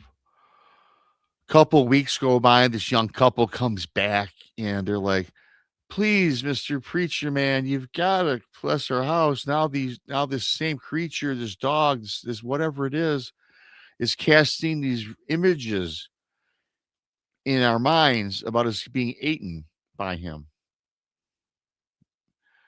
So the preacher man, unlike a preacher man, Coley, you think that he would go there and at least go to the house and help this young couple. But he said, go see a doctor. Who does that, right? They want his help. I just would have went, if I'm a preacher man, that's what you're supposed to do is help folks, right? He blows them off and he says, get out of here. Don't. And in fact, he tells them, don't come back and listen to my sermon. So he's kind of a dick. Yeah, he's like kind of the evangelist. Well, probably Man. great, I'm sure, right? Don't want to do it. He's just, out to make a buck, I guess. So, but this young couple would continue to come back. And he's telling me, but they started to look worse. They're getting very daunt, very skinny, very sick. And he still did not help them. So one day, right before his sermon, there's a whole congregation of people about an hour before he got to his church or whatever he used, right? And they are looking at him and they're all in an uproar. And one of the people from the congregation came out and said, how come you didn't help that young couple? We know they've been coming to you about these visions about that creature, that dog creature, for a long time, but you've turned a cold shoulder on them. He didn't really know what to say. Then they said, yeah, well, here's what happened, Mr. Preacher Man. The man took a shotgun and blew off his wife's head. Ooh. And then he offed himself as well. They're both dead. The preacher man said the inheritance is coming my way. Probably. That's what he was thinking, Colin. Yeah. So the preacher man says, Rob, man, I'm getting on my knees and I'm crying. I'm beside myself. He says, I'm crying. I'm shaking. What did I do? What did I do? So they have a town hall meeting. The next day was scheduled because they wanted the townsfolk wanted answers from this preacher man, this alleged preacher man who turned his back on this young couple for months. So the preacher man is in there, the congregation's in there, and there's more people at this congregation that even attended any of his sermons. So the preacher man, he just gets on his hands and knees. He gets on his hands and knees and he's praying to God or whomever he's praying to, crying in front of all this big congregation of folks. Then he feels a hand on his right shoulder, and it's the sheriff of the county in which they reside. And it said, whatever his name is, Mr. Preacher Man, come to your feet. We've got something to tell you. Do you know the visions of that dog-like white Doberman Pinscher with the blaring red eyes? The preacher man's like, how do you know that? How do you know that? The sheriff says, I've experienced it, and so have many others in our town. Then all these people came forward, raising their hands. Yes, they've experienced the same thing, and they were banking on hopefully that he would help them rid it. But nobody came to him. You know what this reminded me of? It was like a Stephen King tale, right? Creepy town, creepy preacher, creepy congregation of people with a dark secret. This is what I'm thinking when this guy's telling me this. Right. So the preacher's like, you guys all knew about this and did not come to me? Well, we saw how you handled those young kids. We want nothing to do with you, and so on and so forth. We wanted you out. We thought you would give us hope of what they were going through. Preacher man, next morning, he packs up his bags. He's off. He's splitting town. He's off to go to his next Southern church or whatever you want to call it, right? So right before he goes and leaves, he's sitting in his house, and there's a knock on his front door, and he opens his door, and there's nobody there. Then he looks off to the right of his door, and he sees this big picnic basket with a blanket on top. And he sees the blanket moving, kind of moving, like there's something underneath the blanket. He's thinking, someone drop off a baby? He goes into the basket, he pulls back the covers in the basket, and lo and behold, there's a pup of a white Doberman Pinscher. Picks up the basket with the pinscher in it, takes it to the sheriff's office, drops it off in the parking lot or on the front door, and he splits town. I'm like, wow. Whoa. The only thing about that story is kind of odd. I've never heard of a white Doberman Pinscher. So I'm thinking that's not the dog, but I don't even know. So do you think it morphed? Do they think it morphed? Is that what? Oh, I don't know. I think or? the significance, I think it was a real puppy that was brought to him. He says it was a white Doberman. And now all the visions with these town folk were seeing, especially these young kids, of course, was a white Doberman Pinscher, but a big full grown one with the red eyes and stuff like that. But I don't know what the significance. I mean, I don't know. I mean, there's some parallel there, I guess. I think the whole town was into something. I think that town Don't drink the water. Is evil. Is evil. So what are your thoughts? And this is a little off topic, but about the spirits and people drinking in like a gateway, or do you think that's true? That way, like sucks everybody. I guess so. I have to look it up with the spirits, but yeah, that's. But I guess I was trying to think of that movie where they kind of like, once the sun came up, they went from being like vicious, like, the night walker, the vampires, to a nice little, I don't know. What do you think about that? Yeah. I think that, I think when the sun goes down, anything can happen. Especially in a bar. Especially with those drinks get rolling. I'm telling you. I tell you, when you go back to talking about the bar business, there's many odd people that walk through a bar. Mostly, oh God. I mean, a lot of them are bad people. I mean, I hate to say it. No, yeah, yeah. And that's in the oh yeah, They some of carry the that. They stuff have that negative aura about them, right? See, scouting like prostitutes when they're like I was. married, like Oh, they all. I mean, they all are people that, and I shouldn't say this because they did well for me. I made money for a decade. are Arr. But they all got problems, and I think they're lost. They're just people looking for something. Most of them are lonely. Lonely that's what they people. say. I just saw some unbelievable stuff, and it didn't matter. The prostitution part bothered me a lot. What I saw, and you'd see all these people, and it'd be like college students, like decent looking, and I'd be like, and this girl looked like she was a jack-o'-lantern with like black beans for teeth, and it was just, I mean, all together was yeah. A jackalope. I saw one put a chiclet in for their front tooth one time, and I was like, Well, and yeah, well, there's so but many here's the things. thing. See, I didn't really dig deep into the attachments thing, and I had attachments in my 20s that I bought unwittingly. Right? Where did this come up? Where do we derail this conversation? What do you mean? What attachment thing? I didn't tell you. No. Oh God. I used to collect the antiques when I was married Oh, good. from all over antique shops. I'd collect them from thrift stores. Weird objects. Weird objects. I can only imagine. I'm not going to get into what they were. Very creepy and cool.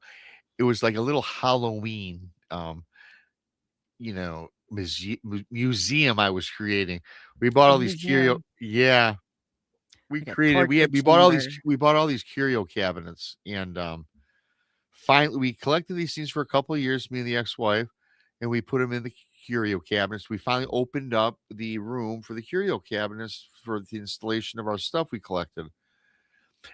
And Coley, I kept everything in the garage, and then soon after, within a week later of putting these things in the house in this particular room, life got negative vibes. The wife was doing crappy at work. She and I didn't hardly speak to each other. It was just bad times, a lot of bad times. And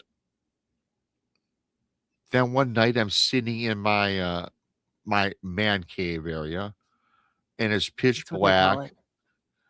That's what they call it.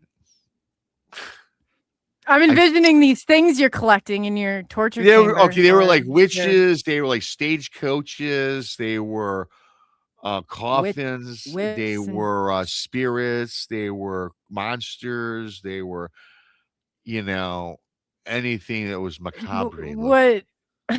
Yeah, but what were these items that were these things? Like, are they pictures? Are No, they? they were You said collectibles. I bought them at antique shops. They were actual physical objects. An object of a witch or a before the stagecoach. extension. You said you had an extension. This is where I got it from. But listen, I got all this stuff. This everything I'm collecting, all this things I was collecting, I found it were all haunted. A lot of them were haunted because I started seeing shadow people in my house, as did Oh, my wife. So my wife, and this is back in the day. I know crap about the paranormal. I was in my 20s. I get home from work. She's got this paranormal psychic medium or something in the house, and she's parading her through our house. And I get asked, "Who the hell is this?" This is Madam, whoever. I go, "For what?" She goes, "I don't know. I just, we're seeing these shadow people, Rob." I'm like, "Yeah, we are." I don't know. So, because I was in, denial of all that stuff, right? No, I thought I was kind of going crazy. But a part of me embraced ghosts because I saw ghosts when I was 5. So I just let it be, right? So she wanted to get rid of them or whatever, find out what the source was. So we're walking through the house. We go to the curio cabinet room, and this psychic medium, all of a sudden, she gets really cold. And she says, "This is the source of your shadow people right in this room. Where'd you collect these objects from?" And we said we oh collected from God. all around Michigan, Ohio, Indiana, Illinois. We've collected them for 2 years. We had them stored away in the garage, and now we decided to put them on display. That's why we made this room. She goes, "You gotta get rid of this stuff." Yeah, what do you do with it? Now you have collected I've had a haunted item, and that's no So joke. here's what I did. I said, "Here's your $50. See you later," or whatever it cost back then. I took all this. I let this stuff sit. I said, "She's nuts. I don't believe in that." The But prostitute? we continue to see crappy. We it was just so negative energy in that house between her and I, and the shadows. I would see figures of shadows out of the corner of my eyes during the daytime. So I said, "You know what?" My wife says, "Why don't we just move them or do something?" I don't. She goes, "We have no answers." She goes, "She wants to get rid of these visions." Oh yeah, I kind Ooh. of agree with you. So we took all that crap out and put it in the garage. And within a few days after that, Coley, everything went back to normal. Stopped seeing the shadow people. All of a sudden, life was better at work. Me and the wife started getting along way better, and life was back to normal. Spring cleaning came. When I'm in the garage, because I put all that crap in the garage in the back far right corner. I go in the garage and I'm cleaning it out. It's it was kind of 10, 11 in the morning. And lo and behold, on the back wall of my garage, I see this shadow person. I yell out to the wife, "Get your ass out here." She comes out, doesn't see it, of course. I said, "Hang out here for a few more minutes." She hangs out for a few more minutes and she kind of sees it. So I took all those things from the corner of the house. I put it in the back of my pickup truck, and we had a dump, an area a few miles up the road. So I just put it all in there and I threw it on this mound where everybody threw their garbage back where I lived at this time, which eventually turned into, on a side note, Mount Trashmore, where you could ski on. That's how big this hill got. Yeah. Mount Trashmore, is that what you said? Yes. Yeah. So we did that. Again, life is good. So now that I know more about the paranormal here, since I really started getting involved with all this stuff back in really 2018, really, I know that that was something that there was an attachment in some of those items. We brought them into the home. We invited them in, and they were released in the house. That's where we saw the shadow people, and that's my theory anyway. But when we got rid of it, Coley, everything was fine. So what part? Yeah, I get that. Yeah. I get, and it does too. It just slowly swoops in. But what item do you think was haunted? I Do you could know, tell or you you just we had had you had to get rid of the whole Coley, shebang? we had 4 curio cabinets, which were maybe 6 foot tall, 2 feet wide, and they were all filled on 4 levels. We had hundreds of stuff we Well, collected. that's like a hoarder. That's not a collector. It was Rob. it was very cool looking. Yeah, I Coley. bet it was. I bet I that's bought probably why every she single left. one She of the had I enough. bought all of them. Oh, I hope so. Yeah, and I steal 'em. I mean, No, it's not hopefully you're not hoarding. robbing No, graves, I wasn't Rob. hoarding nothing. They were just creepy stuff. You ever hear about that Robert the Rob. Doll that's haunted? If you look at it, you have to ask it to look at it, or bad things happen to you. It's down in Oh man, it's that's down in Florida somewhere in the Key Biscayne or something. Oh yeah. Hey, listen, you're not Rob a paranormal robbing investigator. Not graves. that I am. But yeah, hey, this stuff we all investigate and look at, Bigfoot, crypt, it don't matter what it is. The hauntings, they attach themselves to you. They Yeah, I can. know. They can. Oh, And definitely. you can bring them home. What do they call them? An attachment. The- One of your dates. I've had some creepy dates in the past, yes. You. Very Just- stop. Just stop. I just got just stop with that one. Oh, the world will never look the same. Hello, Yeah. Amy Creel. I just see Amy. I'm going through my chat. Amy Creel. I thought you were Arr. going through your pictures. No, Amy Creel, the Rob. first Mayday, Moon and Noon. All you guys. I haven't been watching chat because I'm enthralled in the show Moon and Noon. Love you guys. Moon and Thanks for coming Noon. on. We're doing a collab. We're doing a collab with SNX Radio. That's why it's on my station and hers channel, I guess I should say. Yeah. Thank you guys. Love y'all. Thanks for coming in. You rock. Yes. And Rob, when he was gone on his break, he disclosed he was gotta go. Yeah, I just had to go. But we're just glad we didn't hear him go. Yeah. I was a little nervous for a second. I thought, Oh, and of course, I paused, because I'm listening to make sure. And then I thought, what are you doing? Like, this is when you tell me not to do something, it goes against like everything. That's well, you know what? Now I can trust you even more. I trusted you earlier. Now we're bonded. Now I can trust Coley. She won't say what you told her not to say. Yes. And I told myself not to say it, so we're good. You did fantastic. You did fantastic. That's what I thought too. But so, see, you derailed it with the picture, and I was, man, my head just. We never should have brought that up. God, I'm gonna have nightmares. No, just kidding. I know. It's scarring. I tried to tell you. Rob says nothing can scar me. Send away. And I thought, yeah, Benno, little Robbie needed a potty. Robbie needed the potty. That's great. Oh yeah. But I will tell you guys why I am taking these pills to make you go to the bathroom. We're just rolling it all out here. Yeah, we're just, hey, I'm pretty transparent with my pirate mateys. Yeah.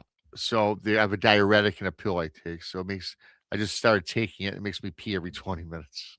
We weren't going to ask, Rob. We were not going to I'm telling everybody, because see, that's how I roll. It's how BMR rolls. These are all my family members out here. Yeah. So you always take them to the bathroom with you. We feel right at home.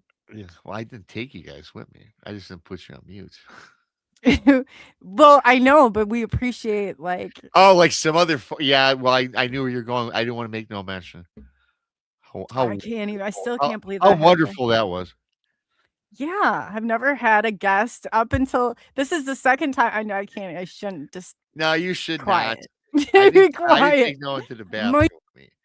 My bathroom was like 30 feet away. God, I ask the dumbest stuff. And I'll always tell myself too, like if there's something I really shouldn't say or do, like, and I tell myself, don't get on there and start running your mouth and saying this stuff. And I do it every time. Amy, Monica is doing excellent. Yep, she's doing great. She might not be on with me Saturday, but next week she will. What happened to her? Nothing, just some minor surgery. Oh. So resting up for the weekend. Well, we send that stinks. Hey, a lot of my friends have stuff going on. My other co-host, Krista, her dad, he's an 86. He's picking up somebody in a parking lot. And her dad got ran over. Oh. By a car. Ooh. So she's been spending her last minutes at her dad at the hospital. So prayers to her. Positive energy, light, whatever you guys believe in. Yeah, so love and light. Love and light. Love and light, baby. That's I don't know exactly what that means, but love and light. People say it all the time. I do too, and I'm not guilty of charge. I don't know exactly. I kind of think I get it, but it's an energy, frequency, vibe, positive vibe. Just good positive thoughts and energy. Energy goes a long way. Yes, it does, Captain. I just saw that the Captain Rob. I know, I'm the captain. The captain of the ship. That's doomed. right. This is not going to end well. We're going to take it over. We're going to take the ship. We're going to hijack it, team. That's the way we roll. Oh, you're going to have. We're going to stake the ship, toss the pirates off. You're going to have a mutiny. There's no mutiny allowed on my ship, Coley. Yeah, we took it over already. You're back there. If you want a ride, we may think about that, but for a price on your own ship. That's right. That's the way we roll. Sink the ship. We're going to sink it. We're going to sink it. You're not going to sink it. What would the captain I'm do? going to make you one of my crew members. Or you'll be my wench. Arr. I've been called worse. I'm sure you have. No. Really? Yeah, I've been called worse. That would be the wench. Oh, I've been called worse in this game. Yeah, Saying you've been called. I don't. I can't say it on air. Oh, Yeah. shoot. Mhm. Well, you escaped that one. What is the craziest? Let me ask you this. I have to ask. What is the craziest guest? Like the give names, but I found myself in some sticky situations. Oh, craziest guess. Wow. Yeah. Mm. I will tell you my craziest guess. I don't even think the video was up. Is when I first started. I've been doing this, I think, going on 4 years now. It was my first week, and I had a person on that fought with not Napoleon. I have that guy scheduled to come on. Actually, a person. Man, who's the guy? I forget. Who is the man who conquered Persia? I don't know. There was a man that he fought. Now he's our age, and he lived several different lives, and he fought with Mark Antony. That's who it was. For real? Roman time. Yes, that's what it was. He was a Oh, Roman boy. soldier and fought beside him, and they were best friends. And he told me the story. You will not find that. You will not. Bigfoot Fidesz says she thought she was your craziest guest. No, you are not. Bigfoot Fidesz, I'm glad I see her. Bigfoot Fidesz made my pirate ship in my new intro. That's really good. I like Did that. you see that with my pirate ship and me singing and shit, being a rock star? That was cool. The flames. I was like, Yes, yeah. Bigfoot Fidesz. Everyone check out, subscribe to Bigfoot Fidesz because she I'm gonna does a pull lot her of work back for up. me and all of us guys. And she also has her own YouTube channel, but she does stories, cartoon animated stories. And they are stories. They're good, like, yeah. there's part 1, they're part 2. I'm in a lot of them. I'm Planet BMR. Yeah, I'm the king of my own planet. Yes, you are, BMR. Yes. Then we got Brandy in it, Krista, Monica, Tex, Donnie, Mr. Moist. Mr. Moist? Yeah, Greg Ogles, a friend of ours. Oh, okay. A lot of us podcasters, and all of our little niche of network teammates that we have that I've The known niche. forever. Yes. Yes, niche. You forgot already. I But yeah, didn't- no. I knew what you said, niche, Nicole. Yeah. She's got a great channel, Yeah. Bigfoot Fidesz, named by BMR when he BMR'd it. And Yeah. if you don't You're know, right. Yeah. Fidesz. Yeah. I say Bigfoot Fidesz. She's a barber. It means fades, but I call her Fidesz. And she embraces it. I thought She it loves was. I couldn't get it out of my head. And then you asked her the other day, and I was like, wait a minute, it's really not Bigfoot Fidesz? Like, no, I'm not going to be able to get it out of my head. Bigfoot Fidesz. I got your marker out there on everybody calls her Fidesz now. Yeah, look at Jason. I was seeing Jason say hello, Bigfoot Fidesz or fades. Yeah, That's so fades. funny. Yes. Hi, Jason. Jason, yeah. So I kept reading that, and then I heard the story, and then you finally asked. Uh-oh. I just remember Rob's posted the channel a few times. What happened? I didn't hear it. You froze for about 2 seconds. Oh, I thought it was a bathroom break. Yeah, it was you froze. You froze. I froze. Yeah. Fight, flight, or deer in headlight. Yeah, so no, I was saying that she made the right decision on her name. Because if anybody did, I just remember you posting a link to her. Okay. I checked it out. It was really good. Yeah, she's very good. She's very talented. She's great. Does a lot for us. She's awesome. She makes great intro videos. I mean, it had like Yes. the kiss, like yeah. to the. I mean, it screamed, Rob.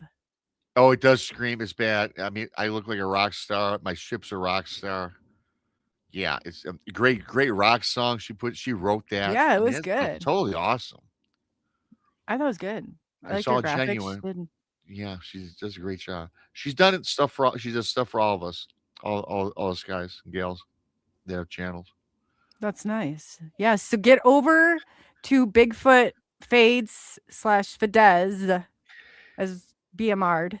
And yeah, definitely she's got a great channel. Definitely check it out. I like the girls that, rocking it in the Bigfoot world. Like that's Yeah. great. Oh yeah, yeah. The She Bigfoot rocks. people, you guys are we are too. I'm too. I'm a little rough around the edges, but I'm gonna say it's like the Bigfoot people, you got a stamp of rebellion to you all. Y'all have to doing what we all do. I don't care if it's Bigfoot, paranormal. That's a aliens. compliment from me. It's like Well, thank you, but we're all rebellion. It's everybody rebels. There are people out there that don't like what we do. I think we're all no, believe right? me, I know. I know. I think it's probably worse. Don't Tell me get if it. I'm wrong. It's probably worse in the UFO game. I hear you guys are all cutthroat. Not you personally. But I heard this is a cutthroat rap. I'm game. competitive. Let's go.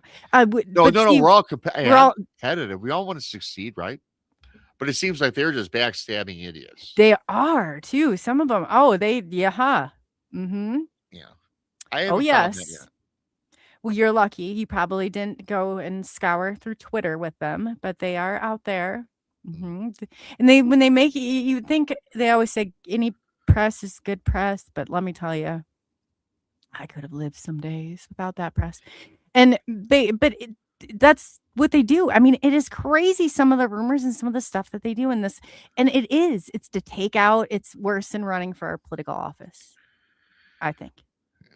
So you guys are lucky that you don't have that cutthroat, because Well, I'm sure it's out there, but from what I do, from my standpoint, I'm right now everything is smooth sailing, so to speak. smooth sailing. You like that? Smooth sailing? Yeah, the waters are calm. Calm waters. No rocky seas or rough seas yet, mateys. Arr. Well, you know what though? I think that the UFO though, kind of like the paranormal. I noticed the paranormal. You guys got some issues going on over there too, but it doesn't seem like it's gone as far as the cryptids just yet. Cryptids. The only thing the cryptid has is, I will tell you, the only thing that there's a big controversy. You have these staunch people that just believe Bigfoot is nothing more than flesh and blood. If you bring up the paranormal, UFOs, or anything, or that they can, or that they're spiritual, the Aper camp will shun you. Oh, Jason. Sorry. I didn't see it. I was just talking. I'm It not big I'm feet, not really. small feet, any kind of feet, and I just like I pulled it up. I didn't know where it accidentally popped up there, and I thought something else for a second, but it was funny. So yeah, you were frozen, Rob. It was not me that was frozen. Oh, I was frozen. Well, Timo says I live in a frozen wasteland. That's Tim Mouthman. Timo, yeah, give me some likes, you guys. I have not been talking to you guys like I normally do. So I got like 4 screens going on here with this little collaboration. I don't know what's going on here. I know it's taken on a life of its own. Taking on life. Hit that like button. Subscribe to SNX Radio, you guys. Bigfoot Fidesz. Of course, good old BMR. Hit the like button. Hit the like button. And for those of you, let me see if I can find it. Yes, Arctic. I can't read. Arc Trooper. Thanks for the 5 new pirates. Oh, Mr. Castro, 5 new pirates, 5 new Coley collab, 5 new Coley, 5 new Coley people. Whoever we are. Yeah, we got Keith from Michigan. Who else? Sean, Jason Finch. Thanks for the super chats. Thanks for giving Coley some love with some memberships. Yeah, that was cool. We got to see. We need some for Coley's group members. We don't know what we are. I'm gonna work on it, matey. So Coley's forever, I would say the pirates. Coley's collectives. You're getting better too. I like that. I know it's flowing a little bit better. It's not so The other night you went. Well, I didn't know quite how to it. Yeah, you got it. Comes from within. Maybe. Yes, it definitely does. You just got to really feel it and give it the R. Feel. It's kind of now I'll probably do it and I won't even Like I've done it. I've got to catch myself, but I'm like, man, they got the pirates here. They're arguing mateys and having their keg parties going on, and we don't know who we are yet. They're drinking their Our rum. We'll get something for you. Yeah, you need something. yes, I'm we do. convinced now. Yes, we some blue. Yeah, we are. We are the rebels. The partners in crime. Blue Flag and Rebels. Yes. Robbing. Well, Amy Rum, yes. yeah, the moonshine, the nameless, yes, the outsiders. Yes, we need a catchphrase for Coley's members. Yes. We'll have to work on that. We are the degenerates. We are the everybody's like, speak for yourself. No, but we have a special place here. We do. No, and actually on a side note, and a cool note, though, I like doing this with you. It was fun. We had a lot of fun. We just, it was cool because I had nothing going on, a little collaboration. It's okay if Rob has nothing going on. I had nothing going on today because, Friday night, I normally, because I'm on Tuesday, Thursday, and Saturday, and Friday, I normally don't do any YouTube stuff, but I was kind of not doing nothing. And then I saw that you were on, then I seen that you're on again. And then I seen that you might not be on again. I said, what are you doing? I'm going to start taking twice this week that happened almost. Yeah, well, it's bad luck. String of bad luck. I've had it maybe less than maybe a couple times, but yeah. This week it was like the prom date with the dress on and no date. Well, you should get stood up like that. I came to the rescue. You did. And I said, I was like, man, but I get it. It's like the crazy time of the season. And yes. I like the way I run my operation, it's a tight ship. You know what? If you commit to me, I expect you. Don't commit to me if you're not going to be on the show. You can say no to me if you like. I know it's hard to, but you can always say no. I've mixed up the dates before, is why I'm just. No, well, I'm stop while you're ahead. Then stop while you're ahead. I know. I was that person. Twice. Yeah. And I thought, man, I have my brain just doesn't digest dates sometimes. Even I would swore I had nothing to do. So I get it. If that happens and that was you, I'm forgiving. I am. Yes. Forgive me. I forgive you. We just, we just let it sweep it right under that carpet, and it's smooth sailing, pirates. Yes, it is. So, Rob, and everybody on SNX now, I've heard you've gotten a chance to tell everybody, get over to Rob's channel, the BMRs. They are the pirates. We're other than sinking the ship, sometimes loose lips, sink ships. That's what we have going on over here. But yes, Rob took us to the bathroom, or he didn't take us to the actual bathroom, but we went through that barrier today too. So we're getting to know each other really well. Yeah, it was very traumatic for me, but thank you. He was, I almost thought it was going to happen too. I was like, oh God, what do you do? I'm pretty good. Yeah. The real whiz. I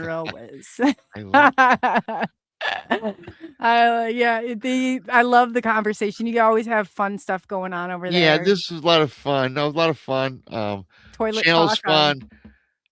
Really briefly for your people, on Tuesday nights I'm at 9. I'm on 9 on Tuesday nights with Krista. That's all 100% interview shows.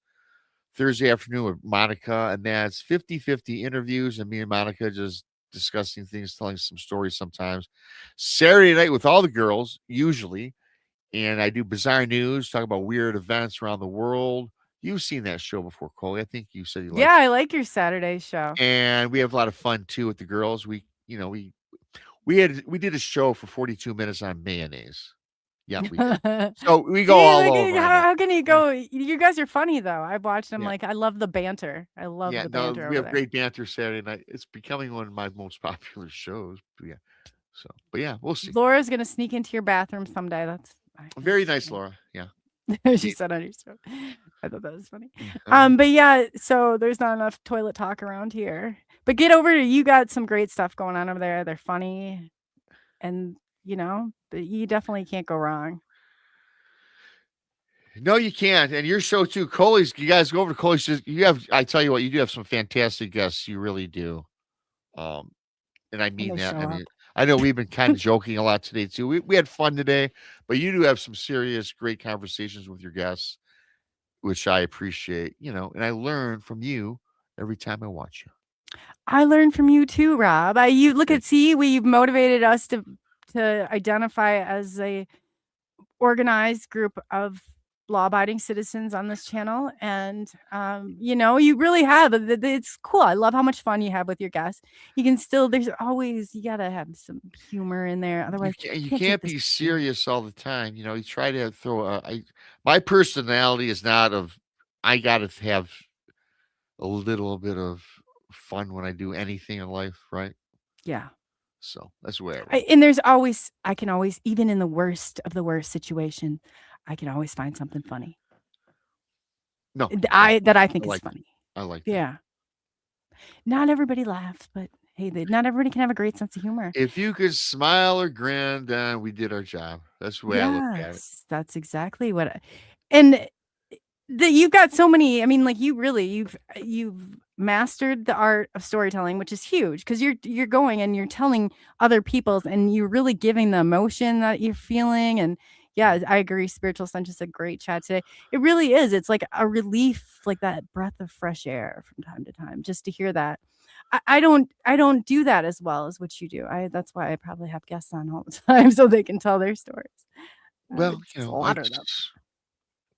yeah. Well, thank you for that. I mean, Oh, look at we got twerking, and this is in stilettos. This is definitely one of my people. Ooh, D. I know Woo Ryder very well. Well, he's always in the chat, and I know Timo comes in a lot too. So Timo, Tim Mouthman. yeah, I call him Timo. See, I call him Timo. Timo. Oh, Timothman. Tim. Yeah, we'll think of some more of those. Good. Yeah, Tim was on there when Jim showed up with the pot. My joke about Tim was he was in the void, stuck in the closet drinking. I asked him what he was so funny though.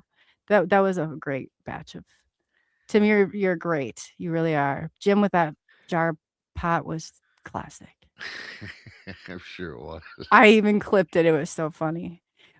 So, with that being said, what's on he says I my back. That's why I slept through it. And I thought that jar might be another reason you slept through it too. But if you're gonna have some back pain, that's a great way to That's a great way, isn't it? yeah, meditate, whatever you want to call it. Whatever you want to call it. Mm-hmm. Yeah, it's still legal here. Turns out. Ah, very nice. I didn't think so. I know. I was just, throwing it at you. Yeah, no, I went live, so no big deal on that. But yeah, I mean, for real, it grows off whatever is what it is. But it wasn't. That's my story, and I'm gonna stick to it. See, this is why I like the degenerates over here. We just kind of pass through that. We don't, dwell on stuff for too long. Oh, no, not The at all. legalities of things. I mean, it's all just fine line It and is. white paper. There And you rules are meant to be broken. Oh, So of course. yes, in summary of this beautiful meeting of the minds. Yes, very. In summary, yes, go for it.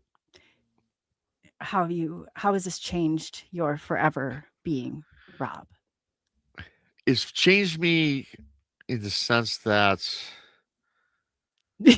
Not after the text. I've learned never to pull up any texts that you send me during the show. Especially if no. Yeah. Never look at Coley's text messaging during a show. That's what I've learned. Yeah. Mm-hmm. And I'm telling you, we should have like a horrible bad dates show or something. Like if they're out there, like believe me, I've probably had them. So I mean, I'm just honestly, This is a weird world. This is a weird world. Not everybody's who they say they are, let's say, to say the least. But yeah, don't lose faith in the entire existence of humanity, because But do not. Because that picture made me just lose just a little bit of faith in the Yes. entire gender. You know, I just don't know how you It go made me back lose to faith, and yeah, I kind of make you don't. cross-eyed for a minute. Yeah. Wonder what the hell But you no were one looking knows at. what we're talking about, so I guess it was kind of yeah. Thank But yeah, God. it's terrible. Well, yeah. Go ahead. Spare yourself. Don't even go any further into this conversation. If you want to know what, just you send me a text and I'll shoot it your way. Literally. Hey, Fidesz just subscribed to you, Coley. Oh, thank you. Yeah, she's great. Oh, Thank that's you, Coley. awesome. Thanks all you guys, really, for all my pirates that I miss. Love you guys. And the SNX folks, love you guys too. I see Yes, a and lot we of love you. you guys too, pirates over there. And Yes. too, in closing, I always ask, what would you like to leave the audience with? I would like to leave everybody with they have a great Christmas. I would like to let you know that even in bad times, you can always smile, especially because Christmas isn't for everybody, you know. And I get it. Hard times you've had, certain people, Sucky many family. people, Yeah, family. we get It's it. for family and friends. And what I do is I wish those that don't have family and friends, I really wish you the very best, because that's what it's all about. Absolutely. Absolutely. And you know, guys, forget about all the family, whatever. If you're not invited this year, you're our kind of people. It really is though, but a lot of people are sitting, and I happen to understand what that would feel like, and it's not nice. So you don't need to blame the whole holiday season like I did for a few years, but I'm starting to get that holiday spirit back. Yes, you were telling me. Yeah. See? Yes, I'm gonna try to get you back to that holiday spirit. I used to love it. That's the crazy thing, and I'm thinking, how did I drift so far away? So you've taught us about the holiday cheer again, so we thank you Yes. for that. Well, thank you. Thank you very much. Yeah, I'm glad we did this. We'll have to do a few we'll have to set something up and do this. absolutely, and for being not that it was any, but that was cool. Thanks for doing this and coming on and not No, it leaving was me in cool my prom anytime. dress with no date. I mean, I was. Yes, don't worry. You can always give me a call. I'll hook you up. Yeah, see, that's nice, and this is very I'll be true. your backup date. I know I'm not your first choice, but you know what? Okay, you would have been my first choice, Rob. Yeah. You always tell me, and then I didn't think this was a Wednesday because you said you keep them for the Wednesdays. So Well, last time I asked you, you were it worked sick. out. It worked out perfect. And I was sick last time. The same, yeah. I thought I got ditched a couple times this week, and the first time it turns out you were really sick, and then I made a joke about the super spreader BMRs, Yes, and you then I did. ended up with it, and then And you were sick for a little bit too. that's Yeah, what happens. That's called karma. That it is is called karma. It is. Yeah. So I guess in that being said, I'm the karmatic, like, think before you speak. I'm gonna lead you guys with that. Very nice. I like it. Yeah, me too.